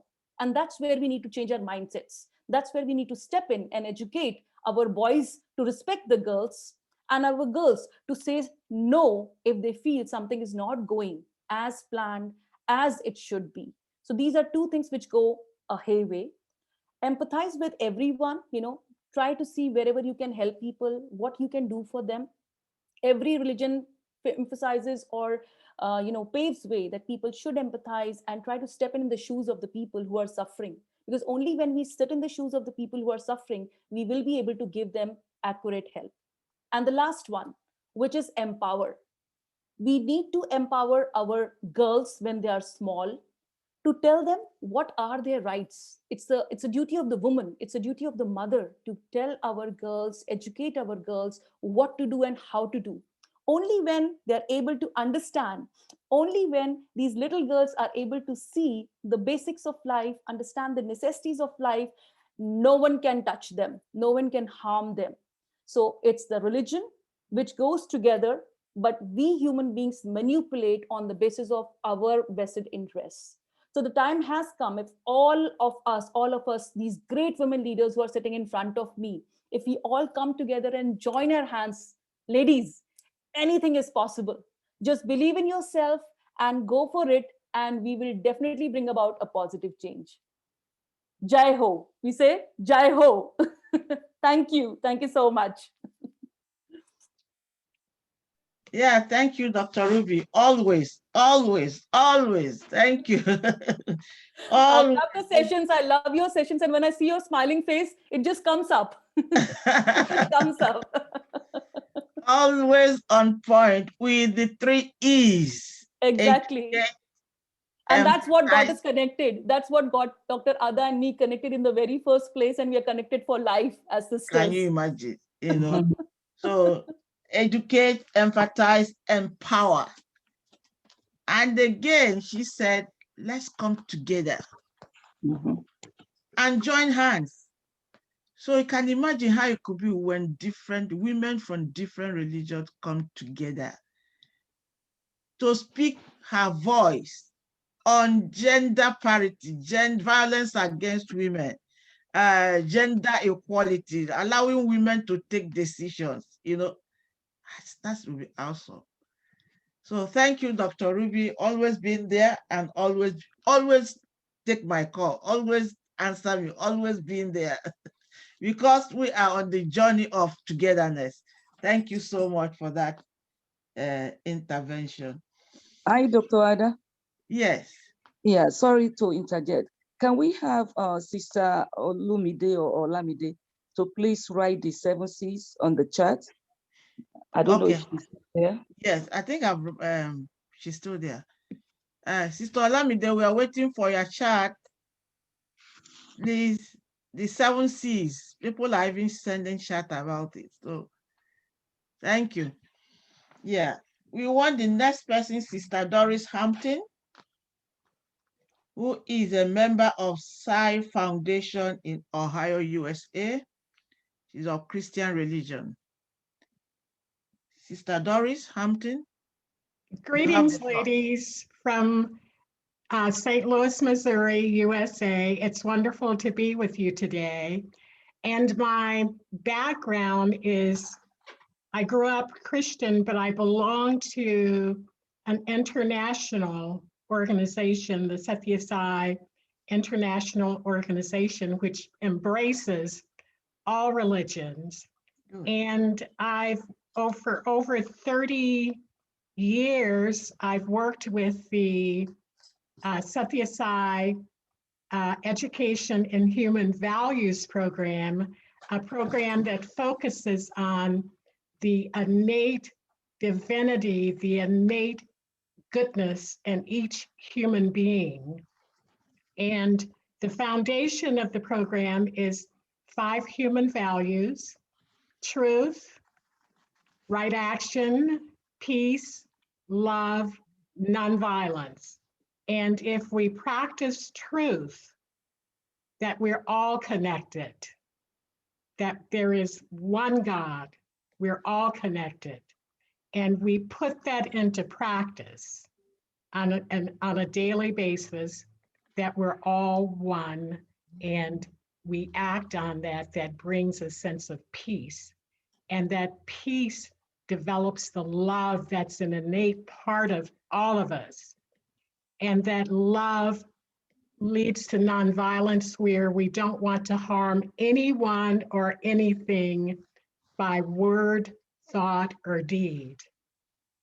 And it focuses on that innate goodness in all of us, and how do we manifest that or have that come forth in our daily lives, practical life application, because we can have thoughts in our heads, we can have information in our heads, but if we don't take that information, carry it to our hearts before we take any kind of action with our words or hands or whatever, as I mentioned when I speak with the children. So how do we use this for practical application in our lives and our homes? Because it begins with each one of us. It begins with our God-given innate divinity, those values that I mentioned in each one of us. So the practical application at home, in our schools, in our workplaces, in our communities at large. And the core tenets of the program are based on several of the core tenets: unity of faith, again, we're all connected, and then unity in diversity, but also teacher guide as exemplar, that we must practice before we preach, And the program is very adaptable to any culture, any country, within any religion, and it's no cost. We have people across the globe that have given of themselves and their time, which, if you want to put a dollar value on that, but we give of our time and our efforts as our way of giving back to our communities, our children. And I often think of my grandmother and her sister that founded the African Methodist Episcopal Church that I grew up in. And I think of their sacrifices, on behalf of their families and for the community at large, so that we could better empower ourselves to be who we truly are. And how does this relate? And I'm skipping around with my notes, but I thought of my spiritual teacher states that women have 7 powers, and those powers are caring, sacrifice, compassion, understanding, adjustment, patience, responsibility. And that's been pretty much addressed by the other speakers today. I'm just really touched by how we're all seems in the same stream of thought. And so, we each are born with our own special God-given blueprint. And so it's our responsibility to, as leaders, and also in waking up the leadership abilities within us. And we're all leaders in one manner or another. And so what does that have to do with the topic of effective leadership and decision-making participation. Well, I truly feel that during this day and time that we really have to step up to the game, because the doors are opening for us, but we have to be prepared to walk through those doors. And we collectively, individually, collectively, must do a greater introspection and embrace who we are as women. Because if we truly embrace that and allow our light to shine, and as part of Nelson Mandela's inaugural address, when we allow our own light to shine, we automatically give others permission to do the same. And so we have to really regroup and strengthen ourselves for the mission ahead of us as women in leadership, and strengthening ourselves and embracing who we are, the God-given qualities we have, then that helps us to help others embrace what's in them and helping them with their leadership skills. And we all have, our talents are different, but there's a place for all of us. And so we have a daunting task of strengthening ourselves through our own self-introspection, but we also have the task of reaching out to our sisters across the globe, putting, as someone mentioned, putting those petty differences behind us and being there to love and support one another in a sense of sisterhood, because we are sisters. Mm. And I think my time is. Yes. Thank you, Sister Doris. Thank you so much. Thank you. In an expansion, you really delve further into what others are saying, and you mentioned the 7 powers of women, and which are caring, sacrifice, compassion, understanding, adjustment, patience, and responsibility. I hope I got all of them. Yes, you did. Yeah, thank you. And then one more important aspect you mentioned is about God's special blueprint for every woman. Yes. Special blueprint. So everyone has a blueprint. So it depends on how we use our own blueprint, and whether we identify our God-given blueprint and how we work with the blueprint. Do you use it negatively or positively?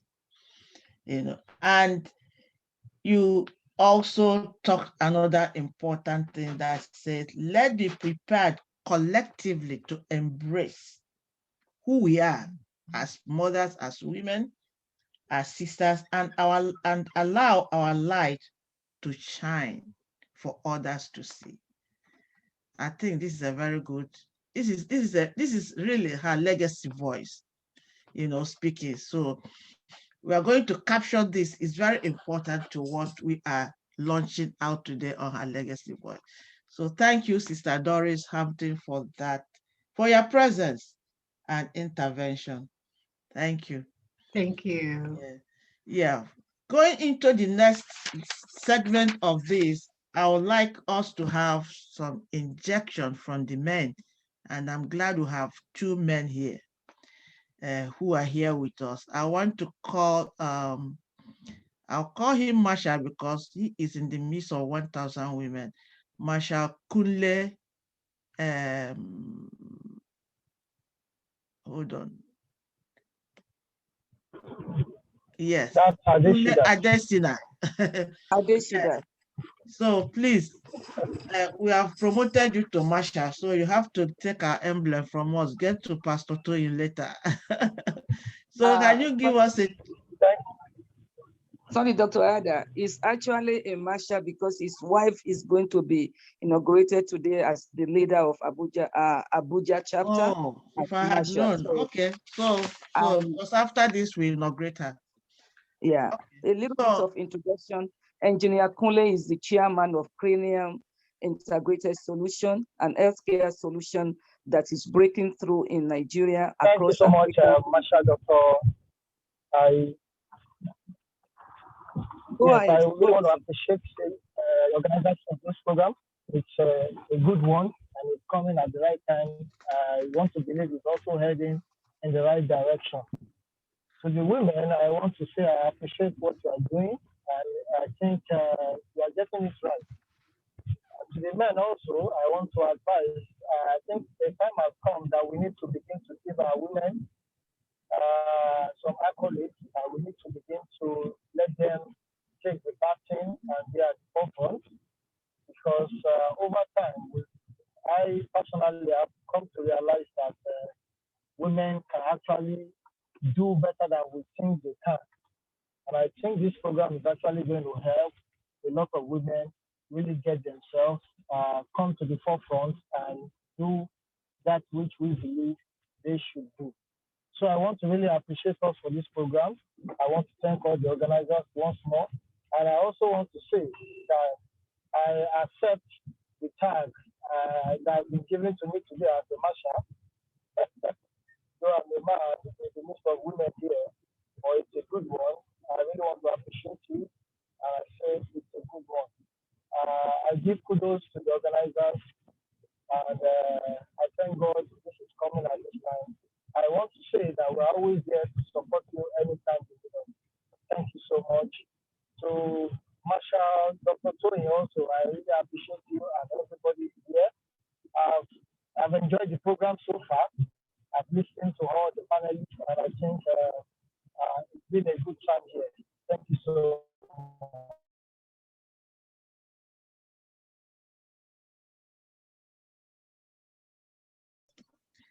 Thank you for that on-the-spot intervention. I caught you, and I am glad you responded. That's a good he for she and a good marshal. Thank you so much. Well, there are some people that will say, no, I don't want to talk. I just want to listen. But I got you on the spot, and you are able to give us this injection. Thank you so much. And continue to lean on support of men, because even if you are ready to connect, to do what you got to do as a woman in ministry, as a woman in outreach, in everything, but the man says you are not going anywhere in the house. Are you going to go? Hell no. So it's always good to have them to support us, what we are doing. Thank you so much. Yes. I'll have the next speaker all the way from Ghana, Dr. Lady Reverend Abinate, who is the president of Abinate Ministries and proprietor of Sensel School, is also a UN ambassador for peace. Dr. Tay is going to digress into leadership role of women in ministry and decision-making participation on peace and conflict resolution. Dr. Abina, you have the floor. Thank you, Dr. Ada, and all seasoned women gathered today. I am so excited to be speaking the same voice and to be geared towards the same vision. Thank you for this great opportunity. I just like to throw a little light going back on the days of the Romans and the days of the Jews, where women did not have a voice whatsoever. Women were frowned upon. Women were looked at as basically nothing. They stood second place to sons, and their opinion didn't matter whatsoever. But thank God for the coming of Jesus Christ. Today, he existed, or he left the world for women to come in. And we can all attest to the fact that women were the first ones to witness the resurrection of Christ. And obviously, we had to run out to tell the good news, to share with others that something good had taken place. And so we're grateful for Jesus Christ. We're grateful for today. We're grateful that today we also add up to the numbers. We're grateful that we also looked up to and wisdom is sought from us.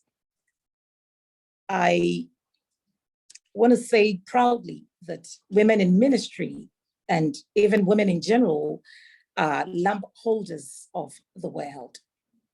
Yeah. Women today in leadership roles and in ministry and all over. When I talk about ministry, is elaborate. When I talk about ministry, it covers so many things. But basically, is our significance that I'd like to touch on, that we are players in the process of change. Not just that, and also in development in the world at large. Women in leading, women in ministry are the true strength and role models of many communities, many societies at large. Why am I saying this? We all will attest to the fact that if I'm limiting myself to the topic giving, and I'm looking at my background as a woman in ministry, I wouldn't be too wrong in saying that women, they cover the greater number of worshipers in our churches. Maybe if I look at other religions, I'm sure would find the same. Women constitute a large number among workers in churches. They usually have a lot to do.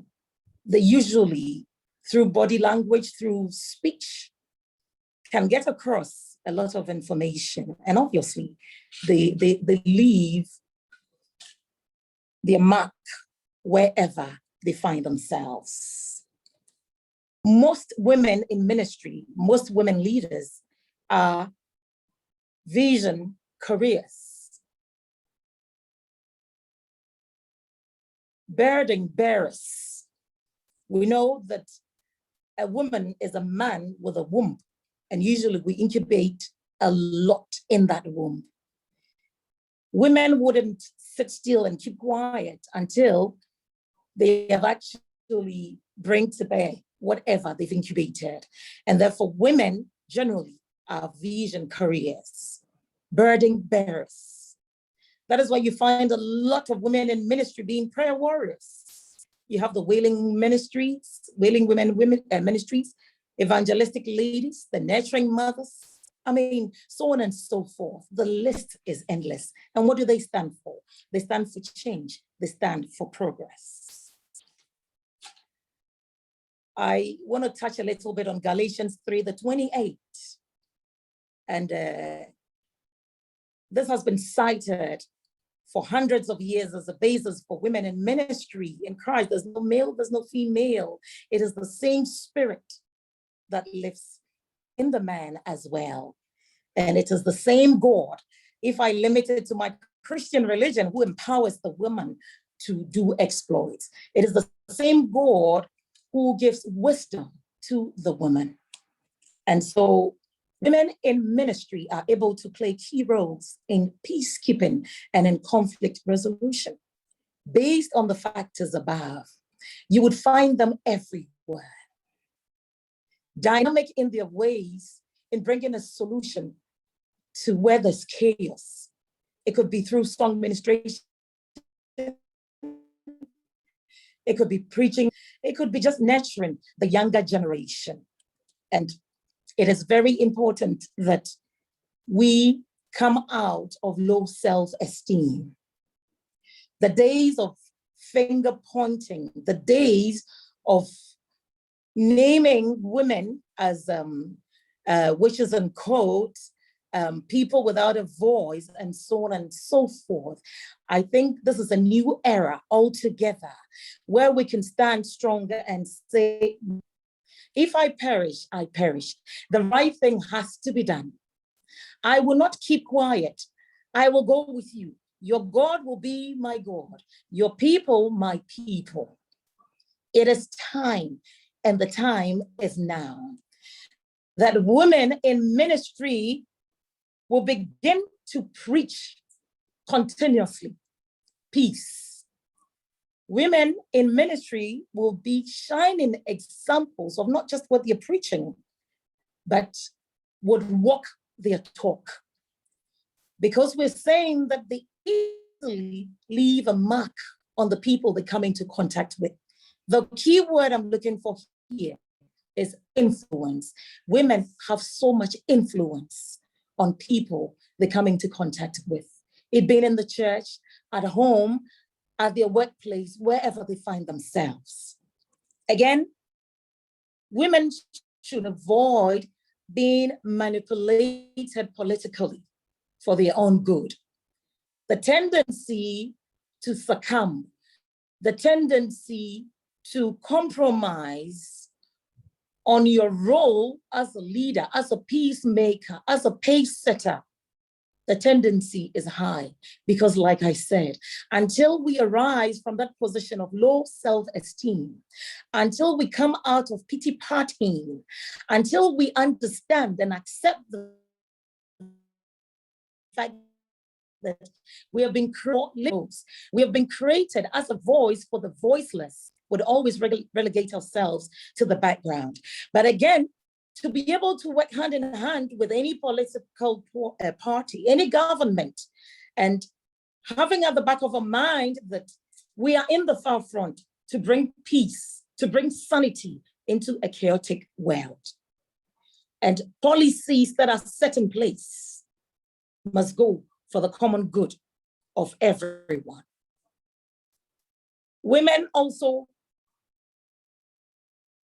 need to learn to aspire other women, children, men, in their bid to bring stability, in their bid to bring sanity. I'm happy we're talking about this key word, and the word is love. We know the basis for everything we do is love.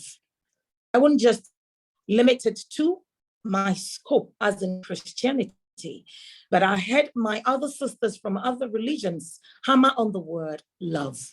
And again, that is a key word. If you're able to show love, regardless of who you're showing love to, regardless of their status in life, regardless of whom they are in life, but you know, you are able to accept, you are able to entertain everyone you come into contact with. Obviously, you'll be displaying love, and it is easy for you to make peace wherever you are. It is easy for you to bring sanity in homes, in communities, wherever you find yourself. And so I just want to end by saying that it is time for us to live peace, to preach peace. It is time for us to share love. It is time for us to give out love. It is time to be each other's sister, each other's keeper, so that we can go further. We know two would always be better than one, but there's something that would always hold us together. There's something that will always bring sanity into a chaotic world. The key word again is love. God bless us all, and thank you again for the opportunity.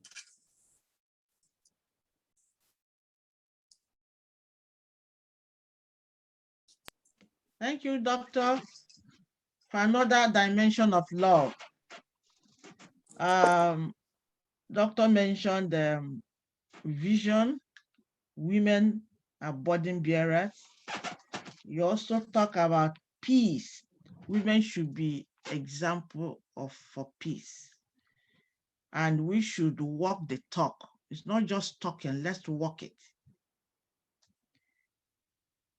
You talked about living for peace, preaching peace, sharing love, giving out love, and the whole thing is love. Thank you, Doctor, for that. And it's only love that can bring peace and resolve conflict. You know, it's not just conflicts can never be resolved by policies and the laws and the advocacy.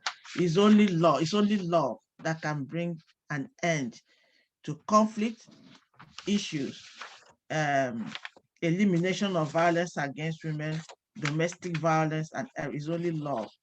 So, and if women in religion should begin to wear the garment of love, practice love, but I always say that love should start from within, should start from women to women. Let us love ourselves. Look at how happy we are on this platform. Across India, Switzerland, Dubai, Africa, USA. Look at how Ghana, South Africa, look at how at love we are at this. You can imagine how the whole world will be when the whole world is at peace through the role and the empowerment of women. So thank you so much, Doctor, for that.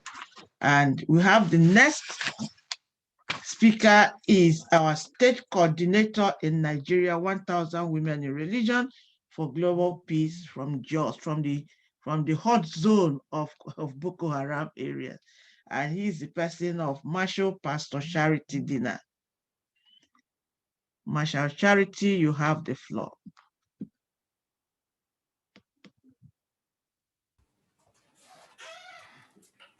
Good evening.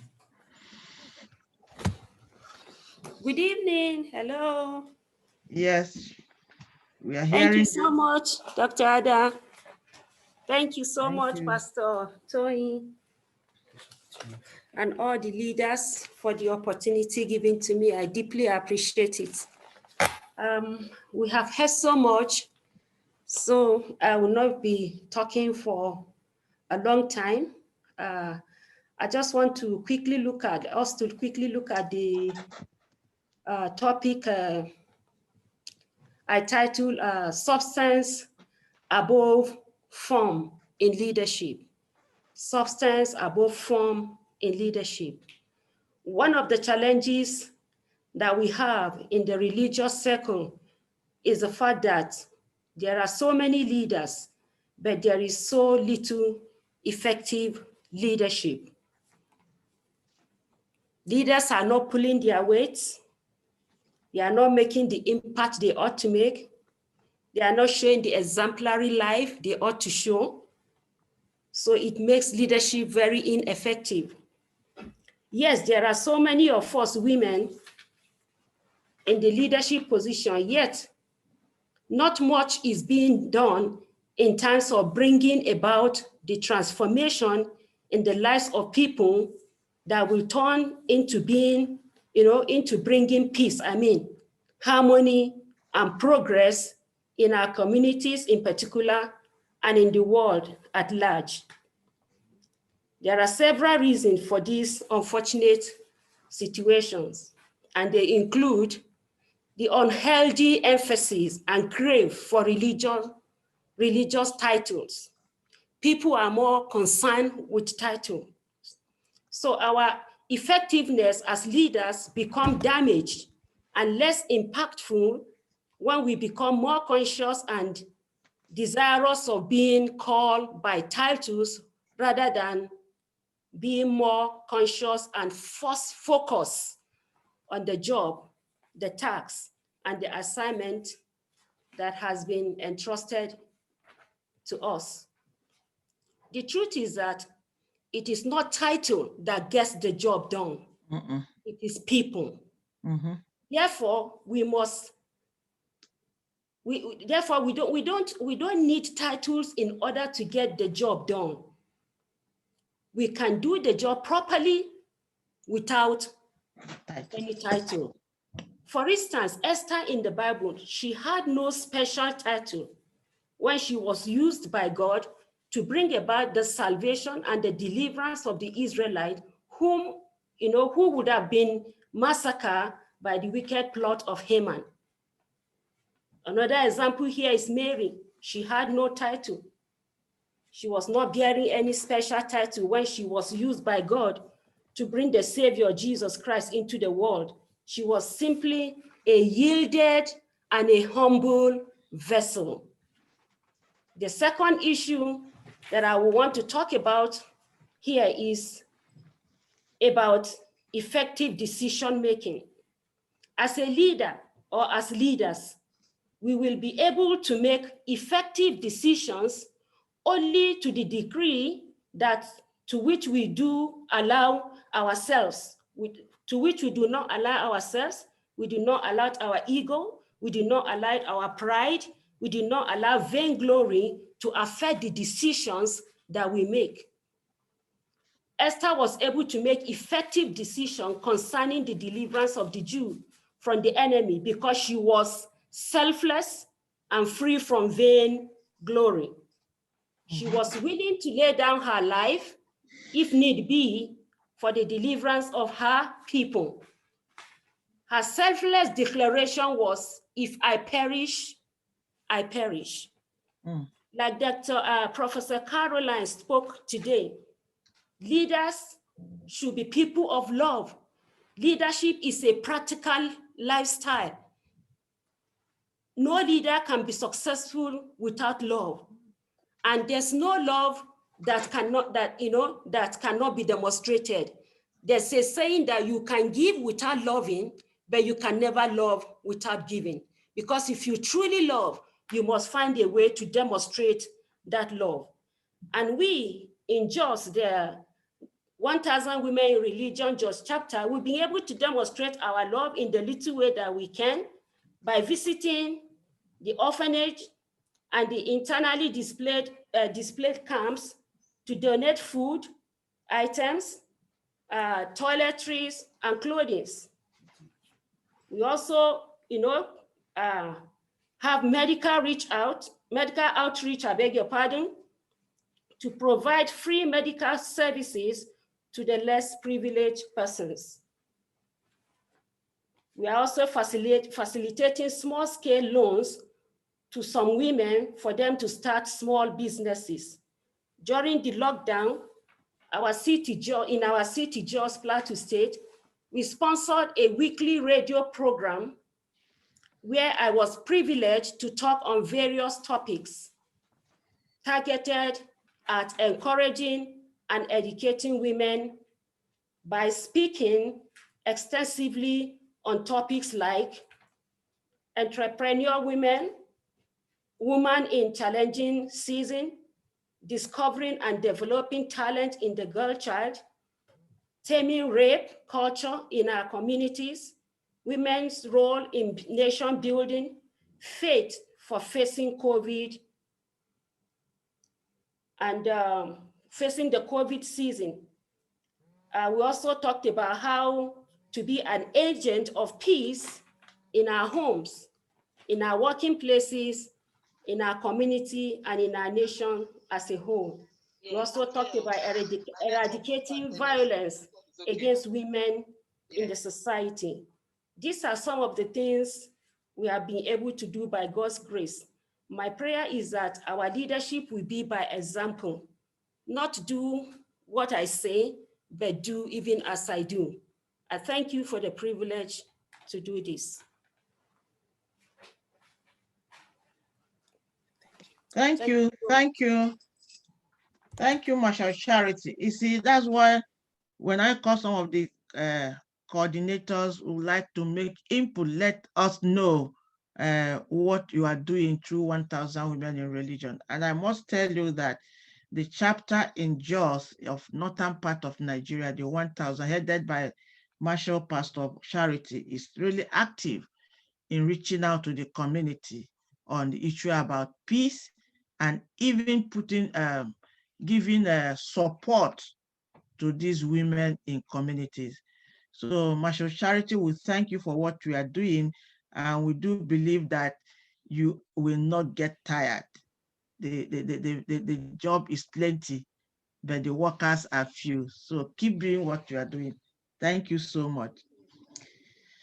Yes, we are going down, we are going down, we are moving, we are learning, we are networking, we are connecting. So she did also mention about one very important thing Marshall Charity emphasized is the emphasis on title, religious title. You know, it's putting us down. At times you see one pastor answering general overseer, apostle, this and that, this and that. And just a nomenclature. And I don't think it's what we need to give out the message of peace and unity, the message of togetherness, the message of love. So we need practicality. We also need to hide our pride, ego, and vainglory. You know, at times when I hear some people in ministry saying, do you know who I am? Do you know that? I wonder, where in the Bible did we hear Jesus say, do you know that, in a very pompous way? So we have to guide our egos. These are one of the strategies we need to address her legacy voice. You must be a true ambassador. You must be a true image bearer, cross bearer of this initiative. So let us begin to evaluate ourselves.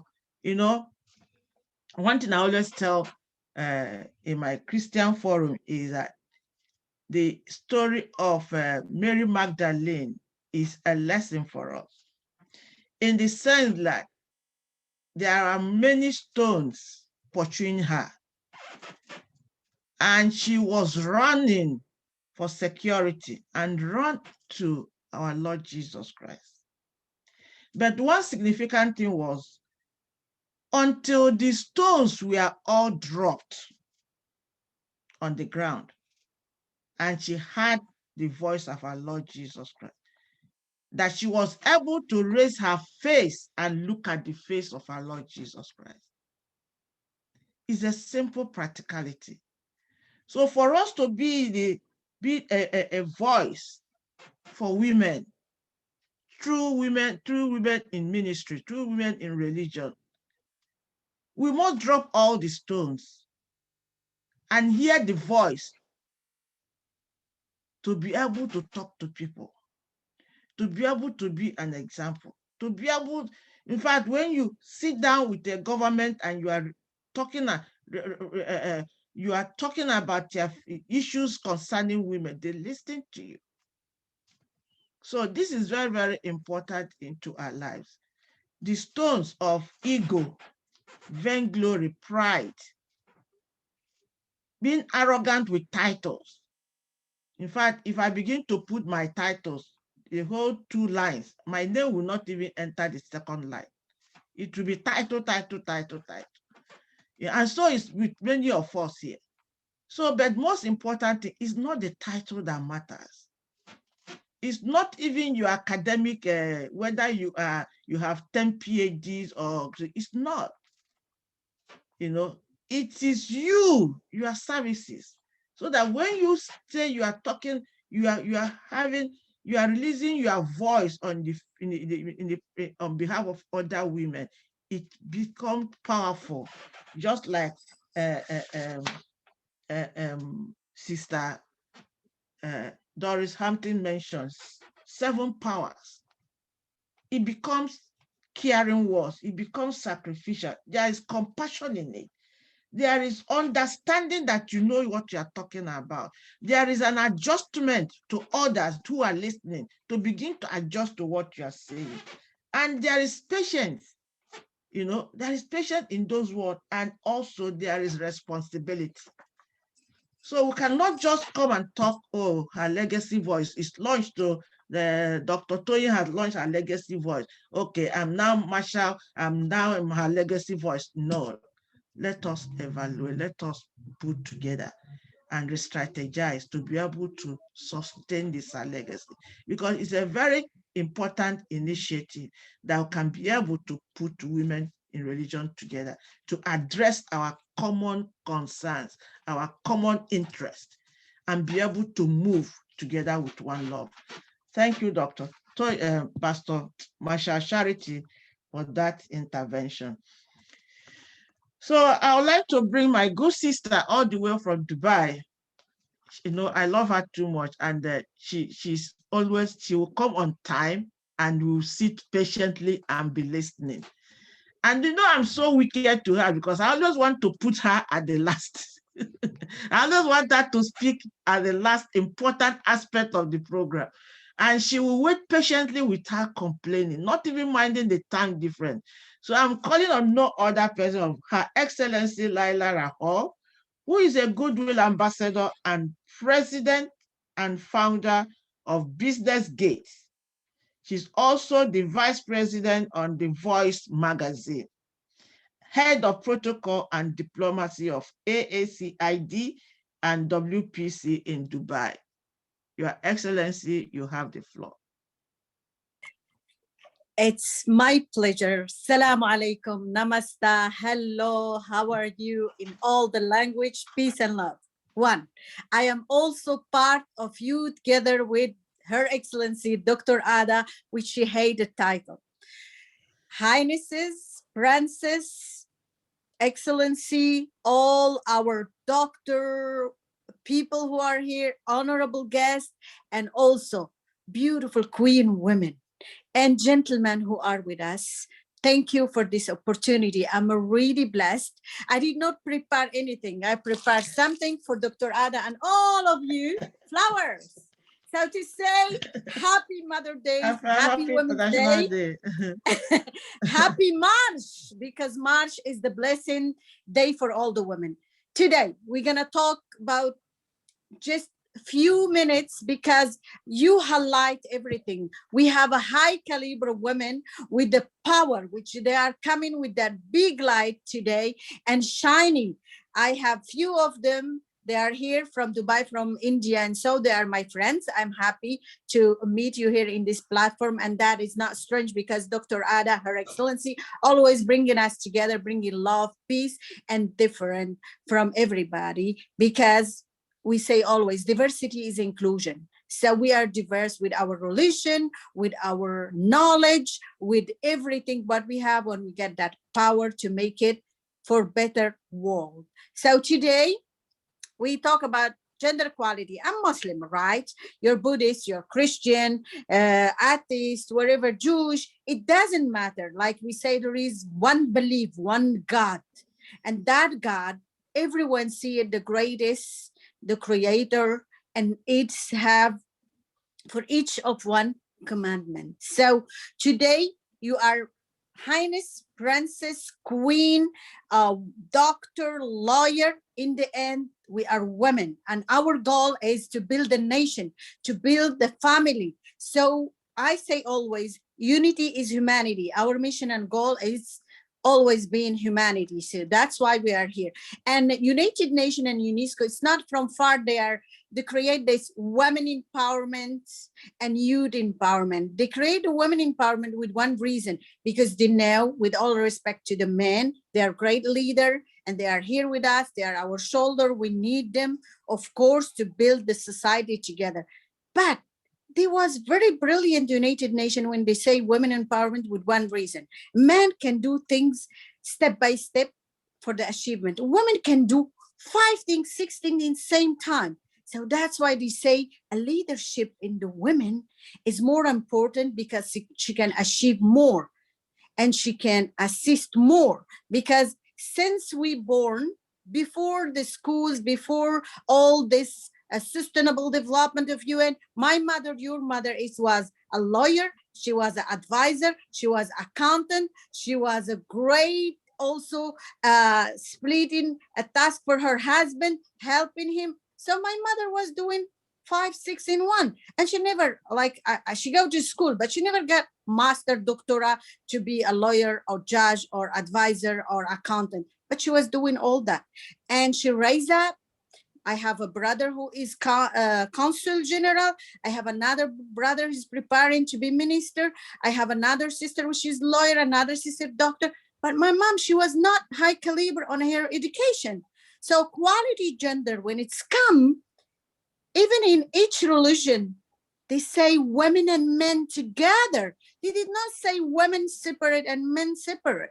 So that's why today we are raising our voice to tell, hey, we are women here. We have to be patient. We have to be courageous. And each woman have a light and a force inside her. No woman is weak. All the women are strong, and together, like she said, Dr. Ada, together, always we can make a difference. No matter from where you are, which color skin, which high level of intellectuality, how much money you have in your pocket, which religion, you are together making the big force. We have to be tolerant. We have to spread peace, love, and respect, wisdom. Our hands together, it's a force. We can build and go so far. I love Africa because today, tomorrow is the future of Africa. So African women, to me, it was the symbol of dignity and strong women with respect to all women, Middle East, India, Pakistan. Each woman has her fierty and her charisma and strong too. But for me, now my agenda is, we launch it with my beautiful Ada doctor. It's you together. We are launching it in Africa. Soon we have our big summit. And also we launch I Am Africa. I am a woman. You are women. Together we are women. We're going to do a difference. I never prepare my speech because when we speak it from the heart, we reach to the heart. So let's knock the door, lift our hand together and make it big with challenge and equality. Now we don't need to empower women. They reach to the moon. They are president, vice president of America is Indian. The president of Germany is a man. The president of, I think, Ghana or Uganda, I don't know. I just see it yesterday in the news. Tanzania. Tanzania is a woman. So she's doing great. So women, we reach. We don't need to be empowered. Let's empower the men now. Let's together do the difference. I love you. And waiting you in Dubai, Dr. Ada. It will be here with us soon. We can make change and challenge of our life. Let's work together. No time for competition. It's time for collaboration. Collaboration and collaboration. Love and peace, tolerance, in a business tolerance, in education tolerance, in teaching each other. I need always coach. Even I am a coach. I need a woman to lift me up. Like Dr. Ada, she's always behind the curtain and she say, I hate title. I need also men to be my shoulder and my brother and my mentor. I need all of you. We need together. So together we make a difference. Thank you so much, Dr. Ada. Thank you, Excellencies, Highnesses, all beautiful queen and gentlemen are with us to support the women. We need each other. Thank you again. Thank you so much, Your Excellency. You see, why I always want her to be the last. When a lot of issues are brought up, she always present encouraging words. You know, you always want to give us the picture that all is not too bad. You know, so you say that women are strong in spite of all our carelessnesses, our attitude. We are strong, and it's time to empower men. No longer empowering women. Let's empower men to understand our blueprint. You know, let's empower them to understand the gender blueprint given to us by God. You know, we are now, it's no longer the days of like in my African religion, that women is to cook food for the man and to produce children. No. Our blueprint, Esther's blueprint was not, Esther in the Bible wasn't to cook only food for the king and produce children, you know. So we have our blueprint, but men need to understand that our blueprint is no longer their stomach or their bedroom, but there is a special blueprint given to us by God. So we need empowerment to understand that. And it is through religion, because politics will not do that. Education will not do that. It's only through religion that this thing will begin to make impact and create understanding. So thank you, my good love. Thank you for always being there, always coming out with encouraging initiatives. My pleasure. Thank you so much. I want to, the next person is Marshal Barbara Imoni, who is the National Coordinator of 1,000 Women in Religion for Global Peace in Nigeria. Going to give us a community experiences of women in religion. Marshal Barbara, you have the floor.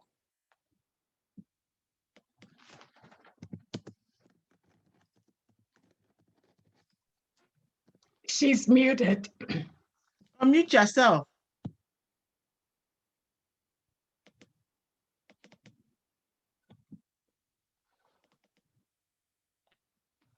What's going on with your line? Okay, my name is Barbara. Can you hear now? Yes, yes. Ada has introduced me. The National Coordinator of 1,000 Women in Religion for Peace. 1,000 Women in Religion for Peace is a based organization that empowers women and the girl child. They carry out the agenda of United Nations towards meeting some goals, some sustainable development goals like SDG 5, have a target in eradicating all kinds of violence and abuses against women, and also to eradicate poverty and all kinds of abuses that has been going on, either physically, emotional, and to be about peace. The year 2030, we want to envisage there won't be violence, there won't be violence, there will be peace, joy, harmony, and globally. 1,000 Women in Religion has been collaborating with all NGOs to bring walks of life and religion to come together to bring about peace, to solve, to bring ideas on how to uplift women financially, spiritually, materially, others. So now, 1,000 women, we are now asked to also bring men from all walks of life to us, encouraging them to take that leadership role, that leadership position, wherever they find themselves. For instance, I will take an instance politically, Harris, Kamala Harris, which is Vice President of the United States presently, during as a woman, as first president, first vice president, we are always going to be the first, not the last. So I want us to I want this thing to aspire us, and also the African to be in a position to be the Director General of World Trade Organization. Okonjo-Iweala is just an example. You can see women coming out, take the role of decision leadership politically. Now, women, we should that is in this fold of humanitarian service. We should all go out and that women from all walks of life, on mining, language, degree, or caste. So you should do everything possible to go to the grassroots. What we're trying to do now, my experience, I'm going to talk about my experience in service. That was really the topic, apart from leadership, the role in decision making and in various organizations. Now, part of it, in my country, they find that the decision taken that they want women to have 30, they want 35% of women to occupy, government positions, maybe the parliament, the National Assembly, and all. That is to tell you that the revolution has started. The revolution has started. So we, in this fold, should do everything possible to go all out the community with a foundation of what is called love. Before peace can be achieved, you find that everything we do must be projected towards achieving peace. How do we achieve peace? Peace is something we experience through every action of ours. For instance, we must love, think of, and right conduct. So when this is being put into action, definitely you achieve peace. Peace is something experienced in our inner personality. It is something that you cannot explain. It just exists when you are right. When we get women from all walks of life in a community, maybe in a community, in any area we find ourselves, in any society, in the home or wherever, because this instinct in us, you find that anywhere a man leads, they are always successful. They are always, like I mentioned earlier, the political aspect of it, that this Mikel, when she was leaving, when she finished her tenure, there was a minutes round of applause for her. That is to tell you, because of the maternal instincts in a woman, they do everything possible to whatever role or position they find us, they make sure they come out successful.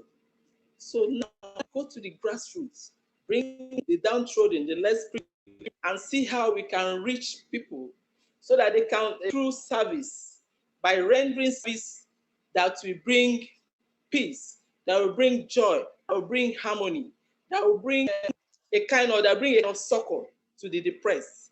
By a smile to the depressed one is service. My experience tells me that when you are serving, the best way, the secret to serve is to see God in that person you are serving. Because I believe service to man is service to God.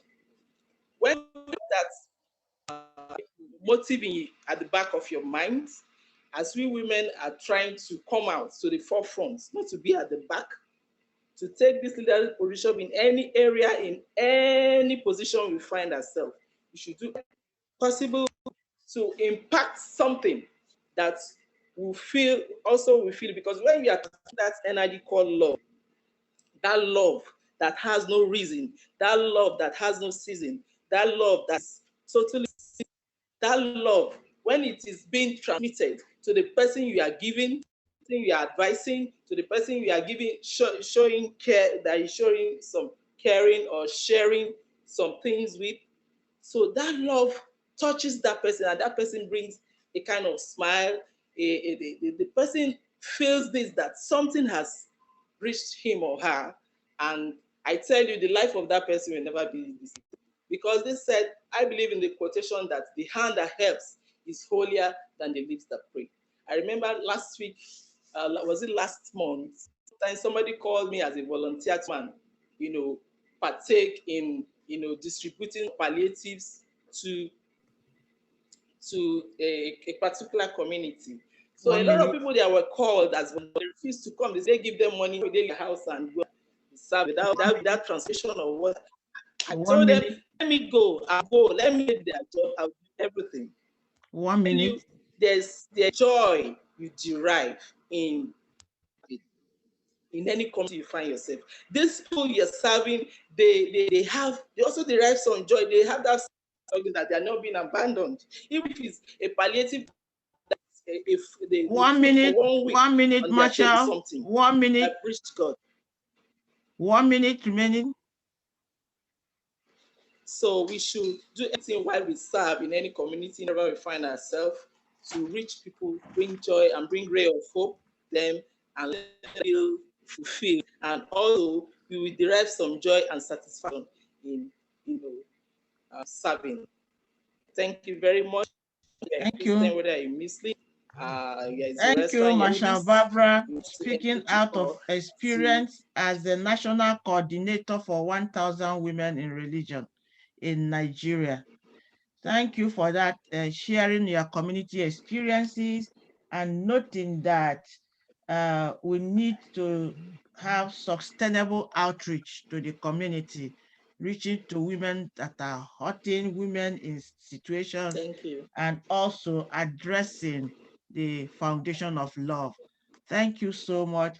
Our time is fast spent. We have less than 30 minutes to finish from here. So we want to do everything sharp, sharp. I just want an ambassador who is here, experienced ambassador, to give us just 2 minutes remarks. Ambassador Bochigo Matlo. I don't know how to pronounce your name. Please unmute yourself. Hi, everybody. My name is Bushiro Matlo, and I'm in Pretoria, South Africa. I am just coming on board the group of women for the very first time. And I'm just so impressed with what I've heard. I'm South African, but I grew up in Ghana and Nigeria. My children are Nigerian. And I'm saying my heart was so broken from the time I started hearing about the abduction of children in Nigeria. And I've always just said it could be my children too. If I was still in Nigeria, my children would have been there. I want to say we need to hold each other's hands. As you are crying there in Nigeria, we should be able to get on a plane and get to Nigeria and march, on the streets of Nigeria together with you. If we internationalize our pain, I have a strong belief that, the world will listen more if you don't cry alone. I come from a country where there's so much abuse, gender abuse. Women are killed every day in South Africa. And I think the world is not even hearing what is happening here. But if we came together in a group like this and presented our problems and walked the talk together. Who's talking at the back? Can you hear me? Yeah, I can hear you. Go ahead. We can hear you. Yes, and I'm saying if we hold each other's hands. In India, there, when women are taken off trains and and raped, the Indian women shouldn't be crying alone. They should call upon the women across the world. We should stand together so that those in power who don't seem to listen to the pain mothers are experiencing across the world would hear. If we come together, because we are the nurturers, we are the ones who bring up these children. These men who are busy killing are our children. We raise them. What is it that we are doing wrong, that there's so much abuse of the girl child? What is it that a girl child or a woman has committed as a crime in this world that we get what we get? In South Africa, it's a daily thing. A woman has been burned. A woman has been killed by the boyfriend. The husband has killed the whole family. What is it in society that is going wrong? There in Nigeria, what is happening there with the Fulanis who are killing every day? I don't hear that it's women doing the killing, it's the men. So let the women get together across the religious boundaries and stand together and say, we will not accept this. Get to the presidency and sit there the way Mrs. Ransom Kuti did for the Nigerian women during colonialism. Women must just come together and say, no, we are not going to take it anymore. And then call upon the rest of women around the world. Let us support you in the struggle. The same here in South Africa, we need the women across the world to say, what is it in South Africa that society is so violent? How can we change this kind of thing? So I just want to say, and let me thank Nigeria for bringing me up, raising me and giving me 4 beautiful children. Thank you so much. Ghana raised me, Tanzania raised me. So I'm an all-round African woman. And this, the principle of Ubuntu, I saw it across the continent. I am because you are because I am. Thank you, women. I stand with you in all your struggles. Thank you. Thank you. Boch Gomatlo. I hope I got you right. I'm learning to pronounce your name. Bushiro Matlo. Bushiro Matlo. That's right. Thank you. Yes. Thank you. And I'm glad you're a proud Nigerian. Nigeria has remained the mother earth in spite of what is going on, for Africa. And we are proud of that. We've raised a lot. And more is going to come and through Nigeria, and we are coming together on that. So thank you so much. We'll get back to you later. Thank you. Thank you, ma'am. Yeah. Yes, I said we have men who are here to give us injections. Injections. And I'm calling on no other person than my good friend, Guru Dilip, who is a reverend and an advocate for women at the United Nations. Guri is the secretary of the NGO Committee on Religion at the UN. Guri. Samasta Svino Bhavandu, may peace prevail on earth. It's my great pleasure and honor to join with my fellow beings, my sisters and brothers from different countries and different faith, different cultures. This is my experience. I travel around the world. I spend time with the thousands of people. By birth, we all are divine chosen being on this earth to care and share, nothing else. God never differentiate us. God always, I don't want to say God, the universe always protect us. We look at the earth, we always call Mother Earth. I was great experience when I was in a little one. My mother was a teacher. My sister is an attorney. They both are leaders in India. No men will able to fight with them. They know how to protect themselves and they raise their voice. That's why our grandparents taught us.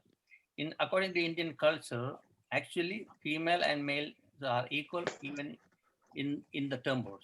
Ardhanarishwar, Shiva and Shakti are equal. So somehow the political movement happened and different traditions come, invade different countries, create problems, and they want to control. So our duty to educate our younger generation and teach them the value of the life. Lot to do, I know. So many problems going around the world, India, Africa, even South America, some Europe, mistreating ladies and children, especially girls. It is sad situation. We have this discussion at the UN. So many times I brought this idea. We should have a female secretary in every other turn.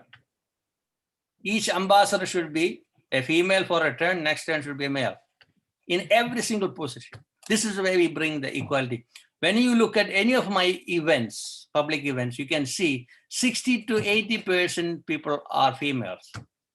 Because I learned something from my parents, my mother and my sister. They care about me, so I understood the value of the life towards mother, sister, my friends, who were around me. They have a trust on me. That's why I like about Dr. Ada. Last 10, 15 years, we are close friends. When she has even I'll support her when I have, she support. That's a partnership. A brother-sister relationship. Even though I won't speak her language, through English we communicate here and there. You know? So today she was a speaker in my event. So I inform my board members to acknowledge her in our event. So we brought her an award for her, actually. So this is award. It says Women's Global Empowerment Award 2021. Oh my God. Presented in recognition to, in grateful appreciation for outstanding service and dedication to the promotion of the Sustainable Development Goals of the United Nations, including human rights, gender equality, education, climate action, healthy living, partnership, and empowering women internationally. The Board of Directors of the World Yoga Community will be presenting this award on Sunday, March 21st, 2021. Because this is an honor for me too, because we are here to support and work with the females together. That's the way. I have so many titles, I have so many degrees, people send me awards every single month. That's the way it is. But I grew up in a house, they had enough money, but they never abuse us with money. We used to live in a small house, but we kept simple living and high thinking. So we think about globally. That's the way we are. Still, I sleep on the floor. That's healthy for me. Sometimes people laugh at me, why you are not using the bed? I said, if I sleep on the bed, I may get a dream and I'll fall. If I sleep on the floor, I don't have to worry about it. So I am healthy always. So this is my great pleasure to be with you. Love you all. I am here to support anytime. Thank you. Wow, my friend, you are always surprising me. You're always full of surprises. Oh my God, I least expected this. Wow, thank you so much. I know you've remained to be a he for she. You know, in times of, I know for years we've known ourselves, we've been supporting each other, encouraging each other in all we do. And I'm very proud working with you. This is not the first time you are giving me a surprise award. There was a time you gave me surprise award at United Nations. So I'm so proud working with you, and thank you for everything you do for women. You know, it's not every man has time to commit to gender issues. Dr. And Ada, you, the thing I want to say, we have outdated systems, beliefs, and cultures. We are here to update ourselves. I do that part. Yes. I learn new things and yes. Thank you so much. And you've continued to support the issues of gender every time. I love you more and I appreciate your work. Please post it on Facebook. Yeah, I'll send you through. Thank you. Thank you so much. Thank you. So without wasting more time, our time is very spent.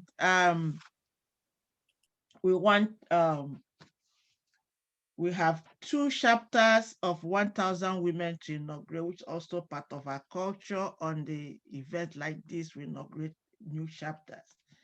We have a chapter in Nigeria and a chapter in the United States. So I want to call Marshal Barbara to present the chapter in Nigeria for inauguration.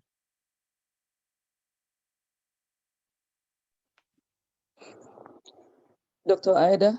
Yeah. The chapter in California has been launched, but we are inaugurating a new measure. Okay, okay. So let's have the Abuja chapter inaugurated, and then you present, the 2 marchers will be presented. So Marshal Barbara, please.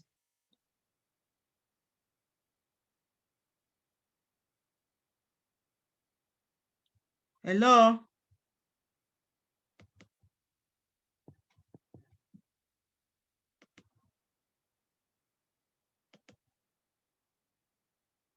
Unmute yourself. Unmute yourself.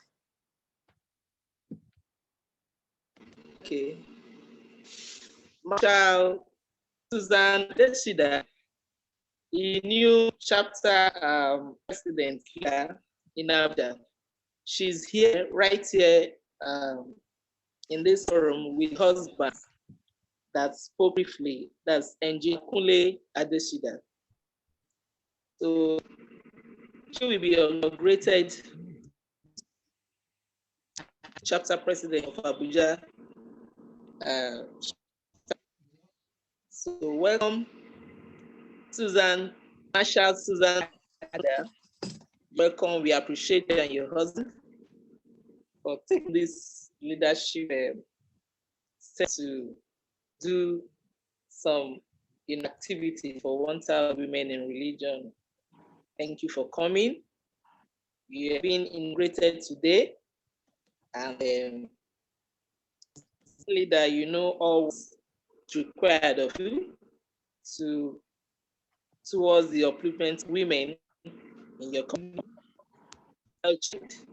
And you even have more work to do in Abuja, because a lot of abduction and Boko Haram to you. So you now have to seek out opportunities to meet leaders, bring them together to talk about peace, harmony, and to try to solve kinds of abuses and violence against men and the girl child. So these are things you looking at, because we have a vision, we have a goal, the SDG 5, Sustainable Development to be achieved. These are the requirements. So we wish you all the best, and we wish you good luck, and God will help you and us. Thank you. Thank you, National Coordinator for Nigeria. And can you say? Excuse me. Can you say something? Hello, hello, hello, hello. Sorry, Hello? hold on, Susan. Let's get one from you. Yeah, we want to present Susan Adesida as a 1,000 women in religion representative for Abuja, Nigeria. We all know that Nigeria has 36 states. We have a national headquarters, which is headed by Marshal Barbara. We have a chapter in Jos. We have a chapter in Ogun State. And a new chapter now is coming on of Abuja, FCT, Federal Capital of Nigeria. Yeah, Susan Adesina, before we baptize you with the word Marshal, I would like to hear from you if you are able to carry this mantle in this responsibility in trueness and honesty and in submission. Oh my God, can you unmute yourself? Yes. Yeah, I can hear yes. you. And in submission to the objectives and goals of 1,000 women. One of the challenges we have before you commit is that we don't have money, we don't give money. We don't give money. And it's more evolves on sacrifice and responsibility because we are dealing with humanity. And anyone who is serving humanity does not get rich. You know, so these are the challenges. But you will be strengthened by the global headquarters. We will empower you, will encourage you, will support you. And if along the line, God give us financial enablement, you will be part of it. But we are in building stage, and 1,000 women is a train of outreach, support services. I'm happy you were here. You had Marshall Charity from Jos, what they have been doing, reaching out, trying to create the awareness, but not trying to promote yourself. We are promoting women in religion. One of the another challenges is the religious diversity is very important. In that community in Abuja, we have indigenous people, we have Muslims, we have Christian, we have even those who are not, who are traditionalists. They say they are Islam. I know somebody told me, I was talking to, he said, no, that he's Islam. I said, which one is Islam? Is a religion like that? So what I'm trying to say, there are so many religions. There are even religions that will tell you they don't believe in that.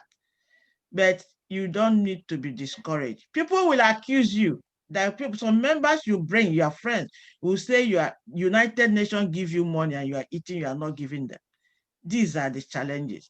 So if you are convinced that you will, as Sister Doris told us, the 7 power, that you will carry on with the 7 powers, and then you will be able to exhibit your God-given blueprint in order to plant 1,000 women in it. Then we will be glad to have you. And hold on, I don't know why I'm having them Marshall doing on the screen instead of you. I need to have you first before. She can also put a video on if she wants to. She's on video. She's on video. It's you that is more out. Okay, she's on video. I can see her face. Hello, good evening, everyone. Yeah, so Good. I really want to appreciate especially Her Royal Highness Dr. Queen Lawal. I've been chatting with her for some time. And when she asked me, I told her I'm really honored to take up this post because growing up is like I have this this burden, to reach out to people, to women, in our world, where we grew up, and the things I see or things I saw that are back then, I wasn't really comfortable with it. It's like women, I saw it as they're being suppressed, and you're not to talk and all that. So it has been a burden, in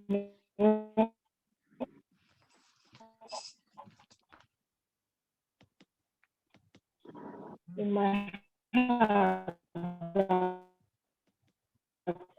Probably some future I'll be part of something big and to reach out to as many people. And I with all my strength and in a selfless pursuit, I will give it all my best. I know you.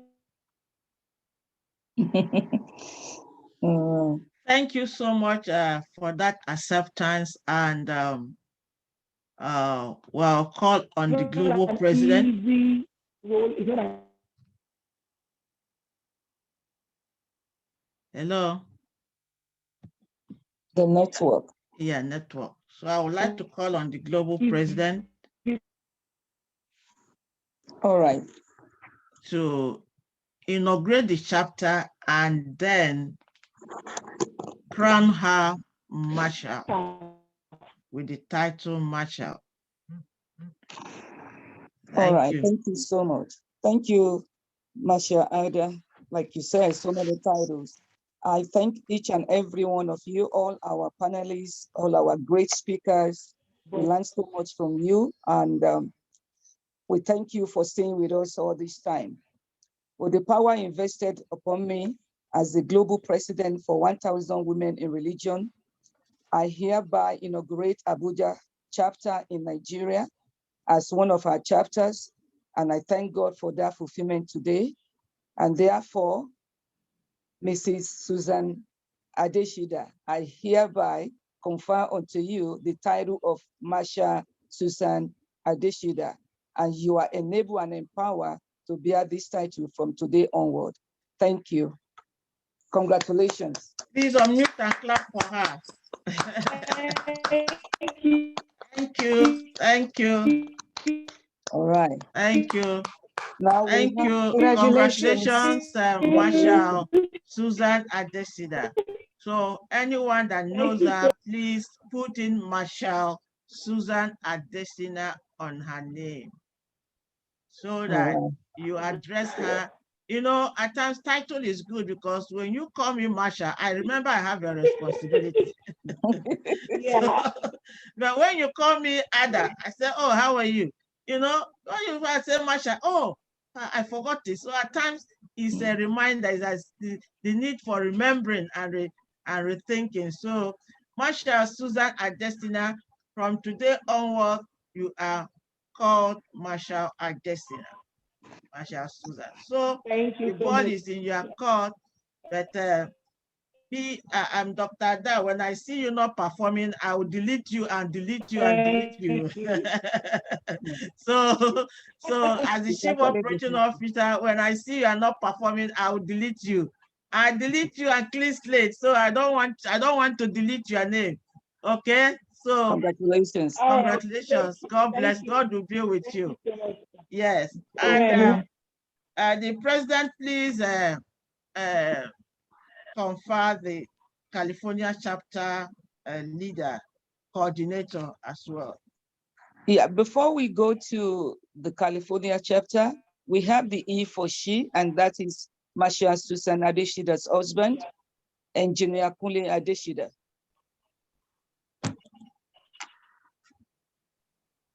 Dr. Ada, can you hear me? Yeah, I can hear. I can hear you. Right. Okay, it stands for E for she, and oh wow. Unmute yourself. I don't know why I'm hearing, but you unmute yourself. No, you remember my computer was not working, so I'm using okay. I'm using All right. a phone line. Go ahead. All right. So Engineer Kunle Adeshida, can you come forward? Yeah, Dr. Tony, I'm here. All right. Okay. So Dr. Ida, please repeat the same thing for him. If he's ready, then we confer the honor. Thank you, my Kunle Adeshina. We are bringing you up because we have given responsibility to your wife, and we don't want bedroom intervention to disrupt it or kitchen intervention to stop it. So we are now getting you involved by making you an advisory to the chapter of 1,000 Women in Religion, Abuja, Nigeria, as our he for she. So this is us, so that you will advise her, you will encourage us, you will guide us in that chapter, and everything we do will seek your counsel, so that it will not be you did not know. She's not disobeying you. So you are our he for she and a living witness as our advisory council. So if you accept, please confirm.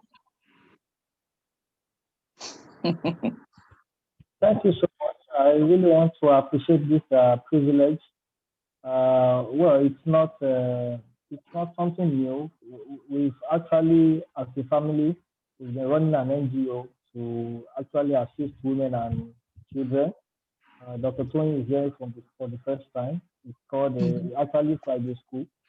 So many times ago, we've had to visit IDP camps to give support to a lot of women and children. So I believe it's still in line with what we've actually been doing, and I believe God will help us. And I want to, on this note, confirm that I am available and will give all the support as needed to move this going forward. Thank you. Thank you so much. We love you. We love you people when you talk to us like this. We love you. So thank you. And President Marshall Lawal, please, can you confirm him the advisory for Abuja 1,000 as a he for she? Engineer Kunle Adeshida, thank you very much. We heard to the advisory that you are actually going to be heading our digital technology platform for 1,000 Women in Religion for Global Peace. And I hereby confer you the honor and the title to bear the marshal and to help us in coordinating Abuja chapter in collaboration with your wife and all the marshals and coordinators globally. Hereby declare Marshal Kunle Adeshida. Congratulations. Thank you.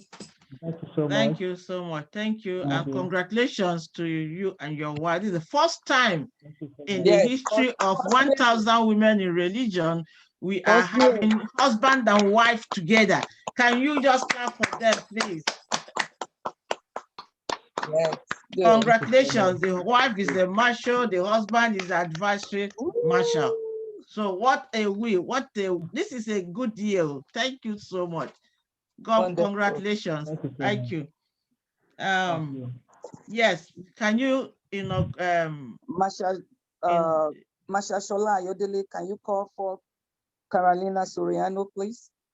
Yes, I would like to add one more member to us here in California. But before I do that, I just want to acknowledge the wonderful information that we have received here on this platform regarding what women can do.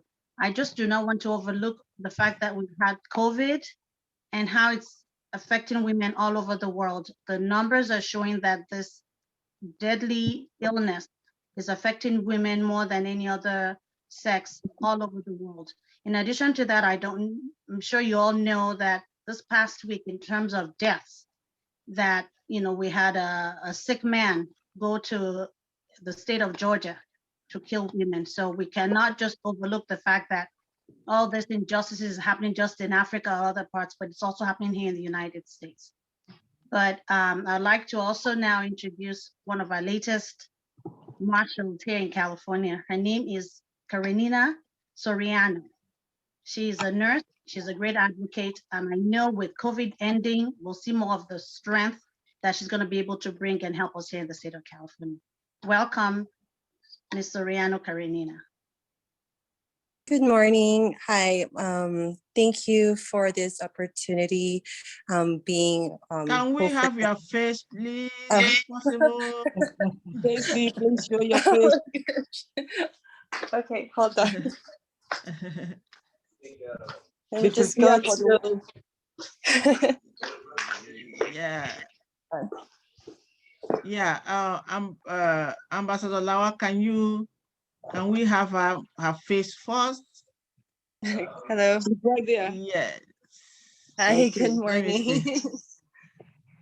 Hold on, my dear. Hold on.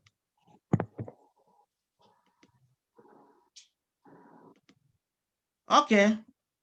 I Good want to have your morning. face. Good morning.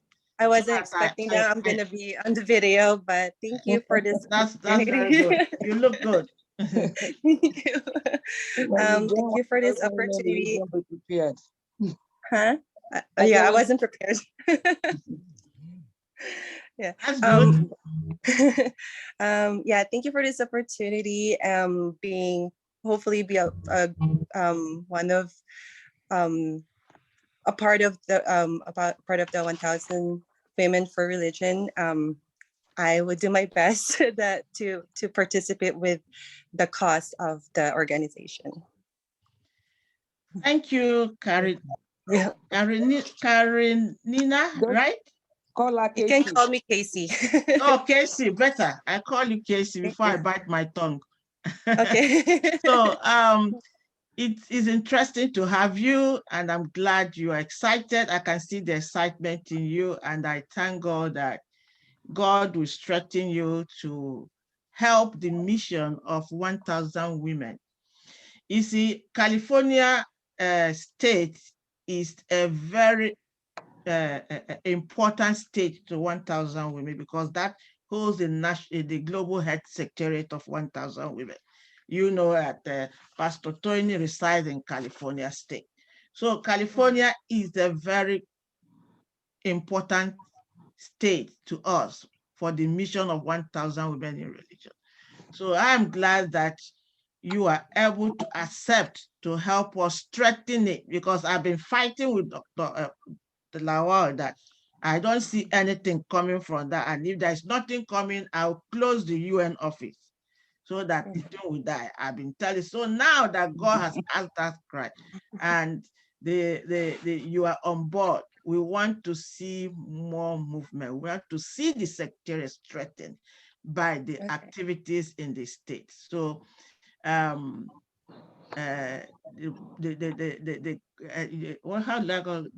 is your strength, and we will be able to get out there. So California state is a big state. We want to get connection to Hollywood, Google, LinkedIn, Microsoft, all those ones. We want them. We want to get them out, because all these women in communities need such support. They need computers, they need skill centers, they need everything. We need a Hollywood ambassador to be 1,000 women. So I'm glad I can see the positiveness in you, the passion. In fact, you are just igniting my action to work more. And I like challenges. So I'll call on Her Excellency Ambassador Toyin Lawan to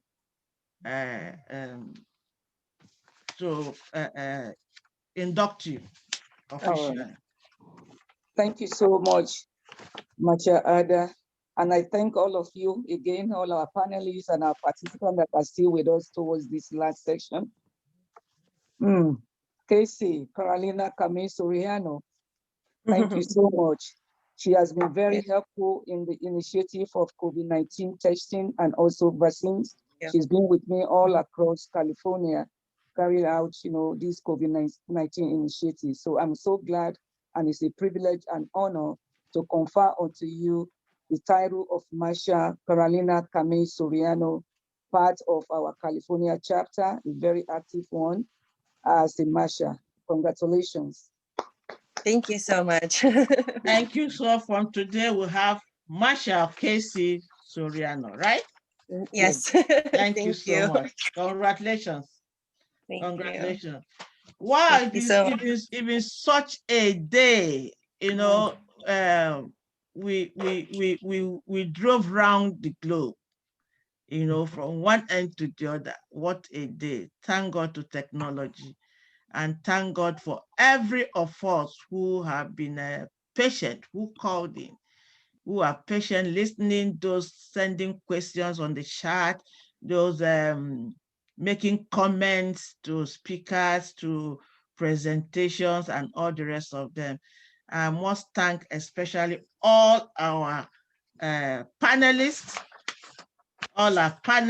who we are not giving less than. I don't think we gave you up to 10 days to be here, and you came up and spoke excellently.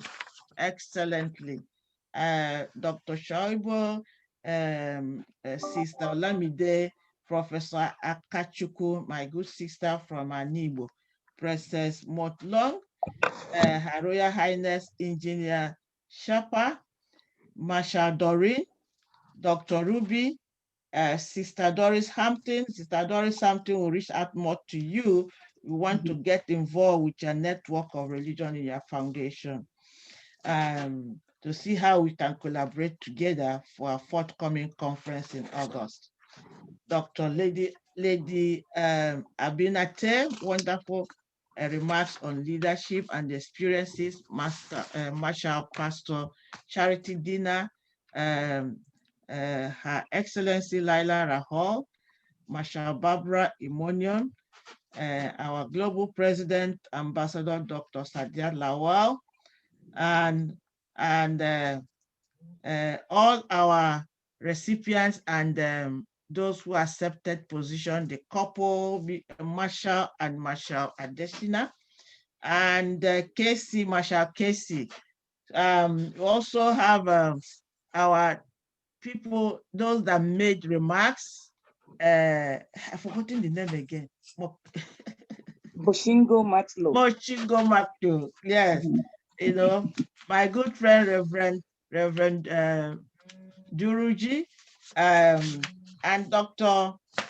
and who else that made input? So Our Excellency, Our Royal Excellency. Her Royal Excellency. So all of you, Yes, we are so good to your input, your comments, your remarks, your interventions meant a lot. And I see a lot of people who called in, and my good sister and spiritual mentor, Minister Jennifer from St. Vincent, I can see her on the line. Sister Jenny, can you say a word, please? Dr. Adad, we have people joining us from Finland as well. Okay, let them. What's the name? As a matter of fact, Mary, I think she used, Mary. Mary is there. Okay. So want to recognize those. Sister Jenny, can you say a greeting, please? Oh, maybe she's there. Okay, where is Mary? I can see her here. Okay, Mary. Muraguri. Wow. Mary, hi, I'm promoting you now to panelists. Can you say a greeting? Who else?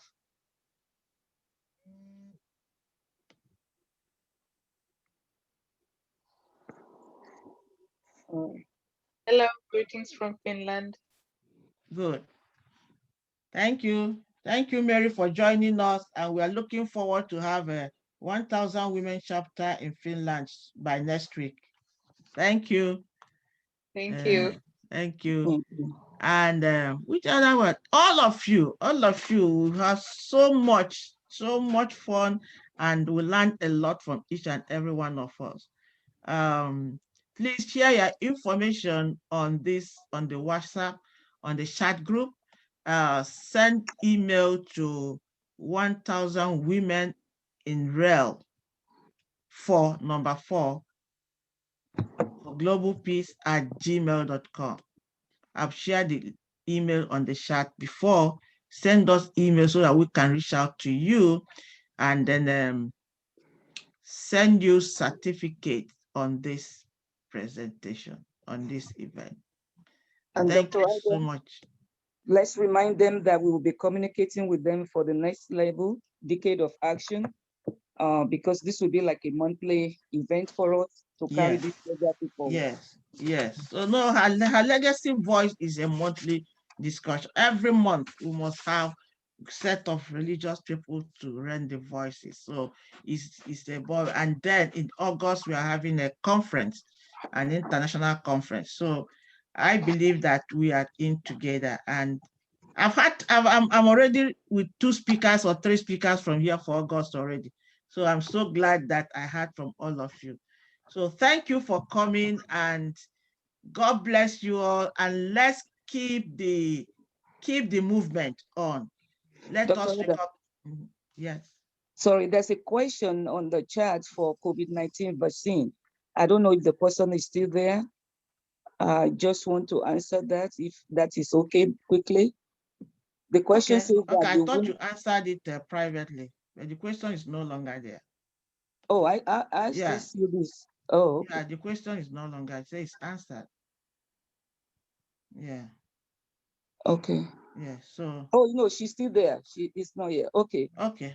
Sister Naima, I'm using Yes. this opportunity to encourage all women. As a matter of fact, I was interviewed regarding COVID-19 vaccine from Channel TV in UK last week.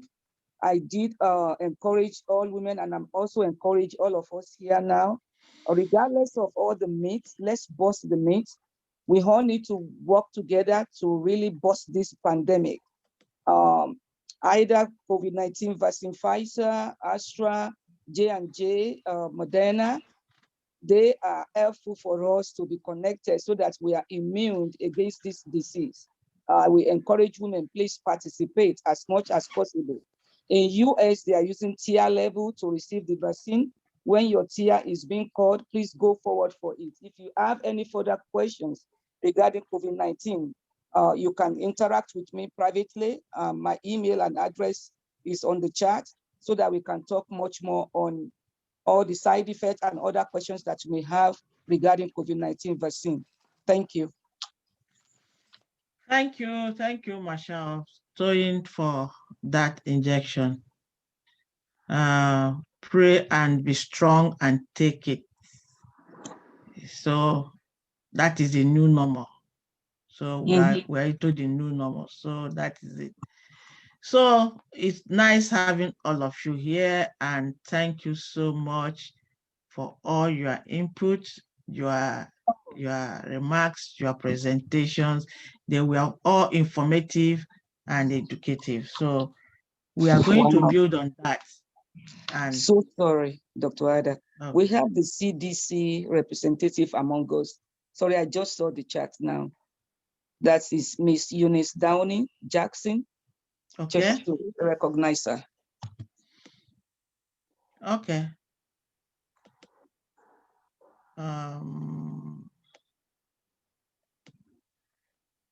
Okay, Ms. Eunice, I'm promoting you to panelists. Can you say something? And let's know you. You're welcome, and thanks for joining us.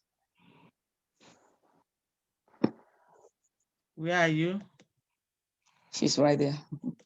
Okay.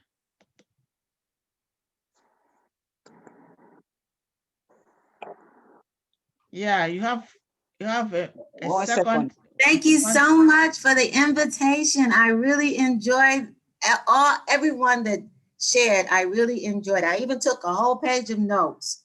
Thank you. Thank you for joining us, and want to see more of you. Okay.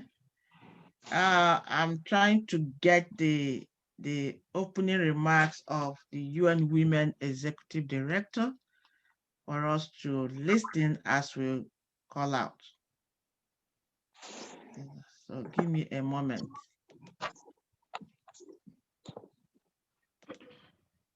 I'd like to mention that I've had both of the vaccinations, the Pfizer, and I'm still here.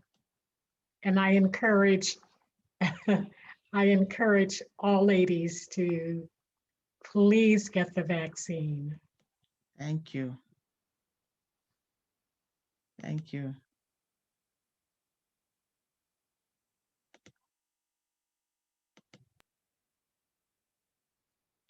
Oh my God, oh my God, oh my God. On the status of women, Secretary General of the United Nations, President of the General Assembly, Chairperson of the Committee on the Elimination of Discrimination Against Women, Special Rapporteur on Violence Against Women, its causes and consequences, ministers, permanent representatives of the missions to the United Nations, all our colleagues and partners online, ladies and gentlemen. On the 9th of March 2020, the 64th Commission on the Status of Women proactively took precautions and scaled down the session. 2 days later, on the 11th of March, WHO declared COVID-19 a pandemic. Our lives changed from then onwards. 1 year on, we know just how hard COVID-19 effects have been on those who are already living in difficult situations. Its toll sparking fears of a further mental health epidemic. The pandemic has been especially hard on women and girls. This is the most discriminatory crisis we have ever experienced. It has hit hardest those who are least able to cope. It has posed a direct challenge to our work as United Nations and the work of UN Women. The gains we have made in the past are at risk. Emerging from the crisis, we are facing more orphans and child-headed homes. Following school closures, there are 10 million more girls this decade anticipated to be at risk of child marriage and girls permanently dropping out of school because of pregnancy, in the main from non-consensual sex. We are facing the burden of unpaid care that is mostly and increasingly borne by women, with 59% of the women reporting having to spend even more time on unpaid domestic work since the pandemic. We are facing job losses. 2/3 of the jobs lost being the jobs that belong to women. And those that are mostly affected are young women who are in the ages where they are rearing young children. 47 million women this year will be pushed into living on less than $190 per day, and with younger women again bearing the brunt of loss of income and lack of decent work. In addition, we face the digital gap that leaves women unprepared for the future. Excellencies, young women are under siege from gender-based violence. WHO's latest report on gender-based violence shows the highest rates of intimate partner violence in the past 12 months being against young women aged between 15 and 24. Throughout 2020, UN Women has raised the alarm. We have provided policy recommendations on both the shadow pandemic of reported increased violence at home during lockdowns and the disproportionate economic impact on the women that limits their options for recovery. This is creating legions of women and girls who live with trauma, possibly for a lifetime. The SG's report for this session underlines that violence against women in public life is a major deterrent to their political participation, and it affects women of all ages, all ranks, and in every part of the world. These are women who shape policies, who can make decisions that positively change the lives of many, who can enable women in other sectors to thrive, to access justice, and indeed to accelerate gender equality. Underrepresentation of women is a factor in the slow progress in all aspects of gender equality. That is why this session is a defining moment for gender equality.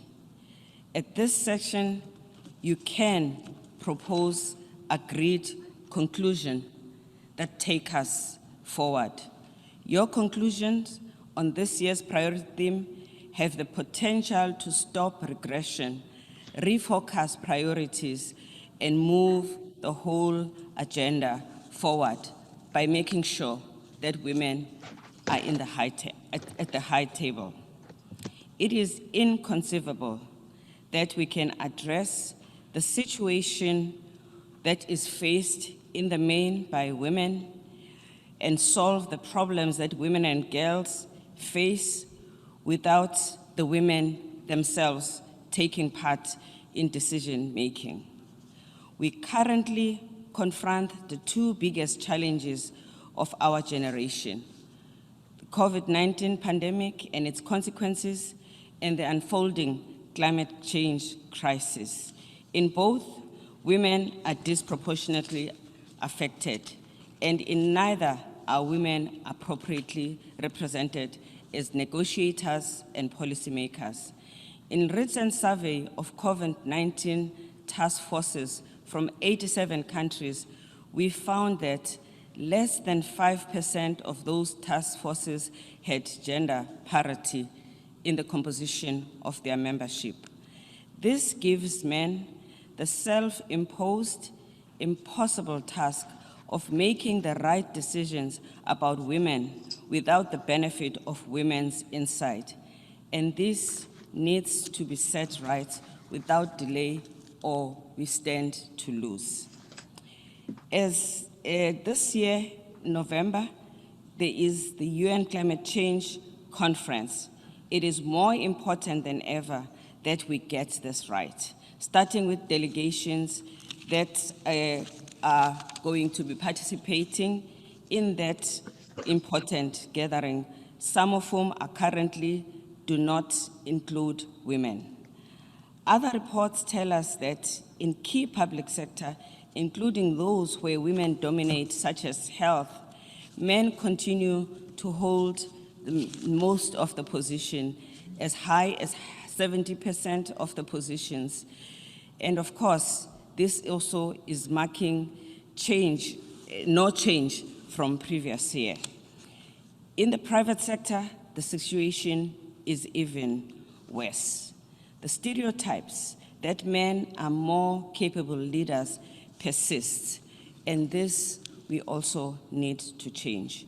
Closely connected to this is the fact that women remain deeply underrepresented in news media, both as editors controlling content and perspectives as a subject matter. Excellencies, in this session, you can make your impatience known. You can propel progress, which will translate into greater benefits for women and girls. We have encouragement from from civil society, and increasingly also from private sector. Civil society has been working very hard for this progress. We know that what needs to be done also requires political will. We also know what needs to be done to promote the women's role in public sector. Most important is to institute special measures like well-designed and effectively implemented gender quotas and targets. Leaders can set and meet parity that needs to be presented in all spheres of life.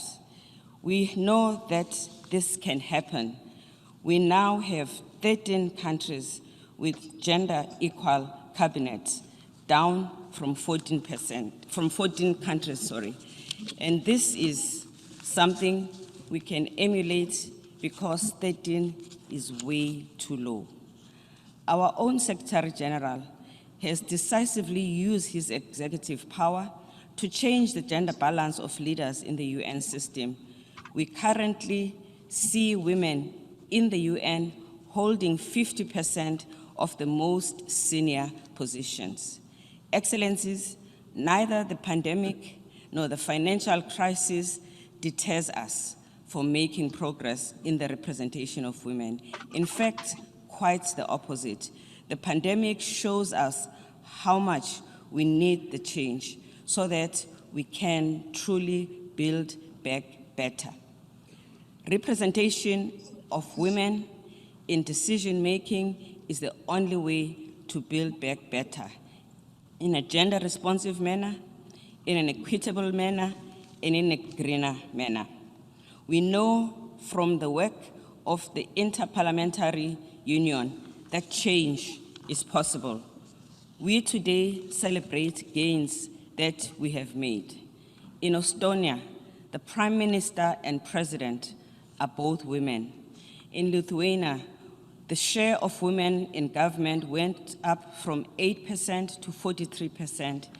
In Rwanda, women still lead the African regional charts with the largest share of women ministers at 54.8% and still leading also globally.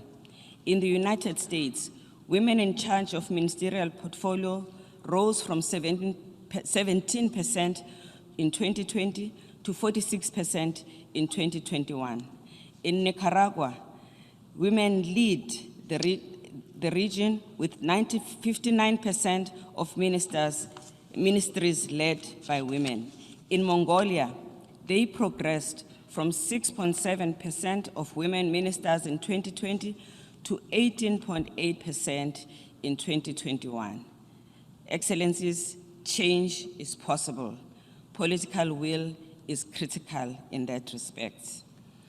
The premise of this year's priority theme is that it is not acceptable that institutions which are predominantly male-dominated decide on matters that affect women's lives and concerns the lives of all of humanity.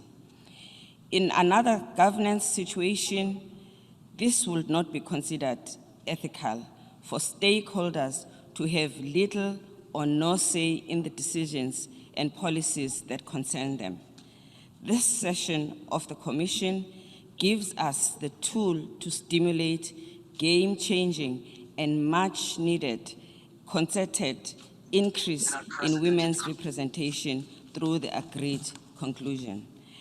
And if we cannot achieve this in this year, where we face a challenge of our generation, I put it to you, Excellency, with respect, we will have to ask ourselves hard questions. What is the purpose of the Commission? The Commission is strong and its actions can be bold. Bold actions this year will strengthen the implementation of your 2020 political declaration of CSW 64. And it will also propel the implementation of the Beijing Declaration and Platform for Action. Global leaders at the high-level meeting on the 25th anniversary of the Fourth World Conference on Women in October last year at the General Assembly made some calls urging us to make progress. The President of Georgia urged us to do more for women in the informal sector, as well as women in vulnerable employment, and to close the gender pay gap. The President of Ghana called on development of programs, plans, policies, and laws to promote gender equality. The German Chancellor recognized that women play an integral part of the state decision-making, and yet they are not involved as equals when those decisions are made. The President of China stressed the need to work hard to build a world in which women are free from discrimination. The Prime Minister of Tuvalu acknowledged the impact of tradition and norms which hinder progress. The Prime Minister of Canada urged that women in all their diversity must be placed at the heart of decision-making. So the bold steps of this august assembly can bring the wishes of these leaders into reality. There is also added support from Generation Equality and its Co-Action Coalition, which complements our intergovernmental process, such as this commission, as well as complementing our strategic plan. We have engaged more than 15 million people thus far. We have 90 Action Coalition leaders who are poised to make game-changing commitments that will be announced in Mexico and Paris. Generation Equality will aim to accelerate the implementation of Sustainable Development Goals and Beijing Platform for Action. We invite all of you to make commitments. Excellency, I urge you to take action to include young women in decision-making, especially those who are affected by age barriers when it comes to entry into the public office. We see them in the streets of the world leading movement and facing lethal force. These are leaders of today and tomorrow. Their indisputable capacity to lead has been demonstrated. We must make space for them so that they can take their rightful place. Let this be a defining CSW session of our time and in a time of crisis. It is my heartfelt hope that in this year, which is also my last year at UN Women, we can witness bold and strong moves that will propel us in a much stronger way to gender equality and will end discrimination against women and girls and empower all of us. It is in your hands. Thank you. Wow, that's amazing opening speech from the Executive Director of UN Women. I hope we are able to pick something from the CSW opening, from the voice of the Executive Director for the CSW 65 section. It's like my brain is tired. It's been a long day. Yeah, I can't see Ambassador. Do you see the note I sent to you? Yeah, is it Agrippa? Yes. Or maybe it's gone. Yes, so yeah, we have someone we just want to recognize, the president of African. Oh, I think he log off. He log off? Okay. Yeah, he has another meeting. African Diaspora Foundation based in California. I'm the executive director in South Africa, Mr. Ezozo Agrippa. Okay, Mr. Agrippa. He's right yes, here. thank you so much for being here. I didn't know you have a big man who is there to give us. So the floor is yours. We want to hear from you. Oh, wonderful. Oh my God. Thank you.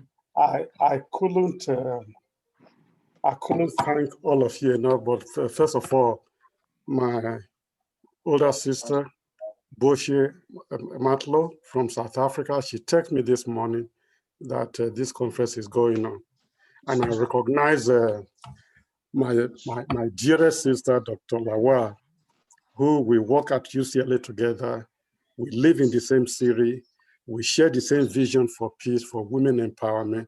And so I couldn't help it when I saw the flyer. So I texted her that, look, Boshi from South Africa sent me this. It looked like this is a small world, so we're going to work together. She responded to say that Boshi just finished, so you miss her. So you need to log in and encourage her. I've been working with Boshi for almost 20 years. She's an amazing woman. She has her heart in the right place. She goes everywhere. I don't know how she does what she does. Anything she lays her hands on, I'm there with her. But most importantly, I'm encouraging all of you in this very audience to stand up for women.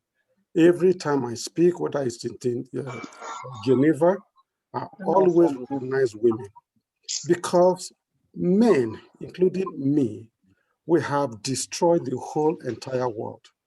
I can't imagine any man going to have a baby, to go through the labor, to go through the sleepless nights you guys went through to raise us as men. And then we send those children to a senseless war that they did not create. This, every man, I'm urging every man to stand up against this nonsense that we men have created. We have listened to the UN opening remark. You see what it says? You know, she's encouraging women to stand up. We men, we need to hands off. We don't know how to rule the world. UN Women Executive. There are few men who are good, but the majority of us are really destroying the life of innocent people, especially women. You know, I cannot imagine myself being a woman, have a baby, then somebody going to recruit you to say, be all you can be in the US Army. Then they give you the helmet, they give you the boot, they give you the uniform, and then they give you a free gun. And then they tell you, be all you can be in the US Army. They pay you salary. We have Minister of Defense in almost every country, but hardly have we have a Minister of Peace in any country. What are we waiting for? It is our time. I will use this opportunity to announce this. Coming in November, if COVID-19 allows us, we are launching peace campaign all over Africa. We are going to start in Ethiopia. And we don't care what they're going to say. We are going to rally around all the children of Africa. Instead of Boko Haram giving them the gun, we are going to give them a salary to teach peace education in the school. If the white people can come to Africa and teach us English and teach us French and teach us Portuguese and teach us Spanish in every classroom in Africa, so we can speak like them, think like them, I see no reason why we should not teach Martin Luther King philosophy in every school in Africa. This is our message, and we are not going to give it up. So I encourage you, hopefully through Boshe or Dr. Lawal, we are going to be reaching out to you. We are going to support women movement everywhere we go. Thank you. Thank you. May God bless all of you. Wow. You were hiding. I didn't see you on time. You would have made these remarks when we had larger numbers. Oh, thank you. It's okay. There's more time. No problem. That's no problem. Next month we'll get you on board. Wonderful. As one of our panelists. Wonderful. So I'm most passionate. I'm thrilled by voices from men like you when it comes to gender issues. You know, you cannot hear that what the Secretary General of United Nations is doing to even balance the equation on women, even at the global level. So it's important to hear from you people, like we heard from other men, and having you now, you know, I come from a tribe that say, when you climb an Iroko tree, you pluck everything you want to pluck there because you might not have opportunity to climb it again. Oh. May God bless you. So you are here now. You will see as an Iroko, you need to pluck everything. And I'm calling on Her Excellency Ambassador Lawal. Yes. So commission you as our he for she advisory for 1,000 women in USA. Not a problem. Anything Dr. Lawal and Boshe asked me to do, I do from my heart. I can't escape those two women. So I will join you. I will do anything you guys want me to do. Dr. Lawal, please make it official, and he will get our certificate. Yes, thank you. You know, thank you so much. Thank you. I don't know where you heard from us, but we are starting her legacy voice. Yes. Her legacy voice is our mission in trying to advocate for issues concerning women in world religion. Wonderful. So, and that her legacy, hearing the voices of women ministers, women in various religions. And today we're able to have a good number of women from different religions. And it gave us is sort of strengthening us to move more. We have more than 500 religions across the world. So this is a stepping stone. And I'm glad that in memory of this, the launch of her legacy voice, we've been able to induct 2 men as he for she advisory for 1,000 Wonderful. women. Oh, well, that is an honor. Thank you That is so an much. honor. I give glory to all my thanks to Boshe, Matlo, and Dr. Lawa. Dr. Lawa and I, we work for UCLA together. We live in the same city, and sometimes we ride home together. So she is my true sister in Christ. Wow. May God Thank bless you. you. Yes. Amen. Thank you. Thank you. Amen. Thank you Thank so you. much, President. All right. So Okay. before you go, yes, thank you. You're always there for us, even yes, when it's very, very tight for you. I know you have to shut off to another meeting, but thank yes. you for your presence and thank you for all your advice. On behalf of 1,000 Women in Religion for Global Peace and all our panelist speakers, and also to my sister, Bushi, you cannot hide no more now.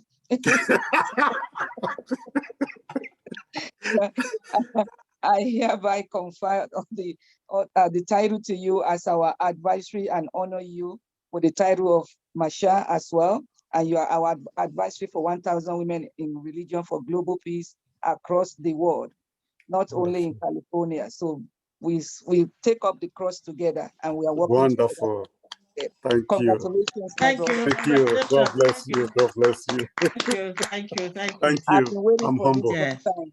Yes. Thank you. Thank you. Thank you. Okay. It's been a All long right. day. It's been Yes. a Yes. long day. Thanks, I know everyone. Ambassador Lawal has another presentation tonight. I have. Yes. I don't know how many of us are still. Can we have video, have a picture so that we can have a photograph? Well, this is memorial. Yeah. Can you change to video? Anyone who is there promoted? No one is on attendee anymore. So we're all here. If you are here, can we have picture? Who is a good photographer? Who has a good cat? Yes, thank you. Thank you. Change your names to your face so that we can have a good photograph. Oh, wow. Yeah. And an house, how it's going to exist. I was asked, I was spoke. Anybody with a language. Yes, yes. Wow. Ambassador Tony, are you there? I'm here. I was just telling Professor Caroline she'll be expecting me in Abuja. Oh, okay. So can you take the photograph? Hold on one second. I'm trying. Yes. What about people on the camera? Some people are out already. Mr. Jennifer. Mr. Jennifer. Yeah. Miss Veronica. Casey, put on your camera.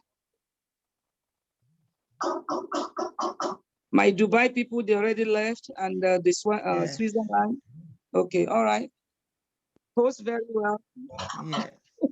I hope it's a nice picture. Okay, good. One more. Wonderful, Sister Veronica. Thank you so much. Thank you. Okay. Nice to see your beautiful face. Thank you. Thank you. Okay. Thank you, everyone. Thank you. Thank you. Sir Thank you. Doris, I Yes. want to reach out to you. I don't have your, but I'll get it. I'll reach out to you soon. Okay. Bye-bye. Yeah, and then Sister Doris Hampton, I'll reach out to you. I need to reach out to you soon. Thank you. Thank you. Have my information. I have your email, but I don't have your phone number. Okay. The email is sufficient. Yeah, it's on my cell phone also, so you can use my email. Okay. Okay, I'll use the same email I have. I'll get to you. We'll talk. Okay. Thank you so much. Thank you so much. Thank you, sister. So, thank you all. Thank you all. Thanks, everyone. Thank you all. Thank you, everyone. Thank you. Please, let's put all we got today into action. We need to put it into action. Get ready. So next month is another series for her legacy voice. I'll keep you all posted. Thank you all. Thank you. Bye. Bye. Bye-bye. Goodbye,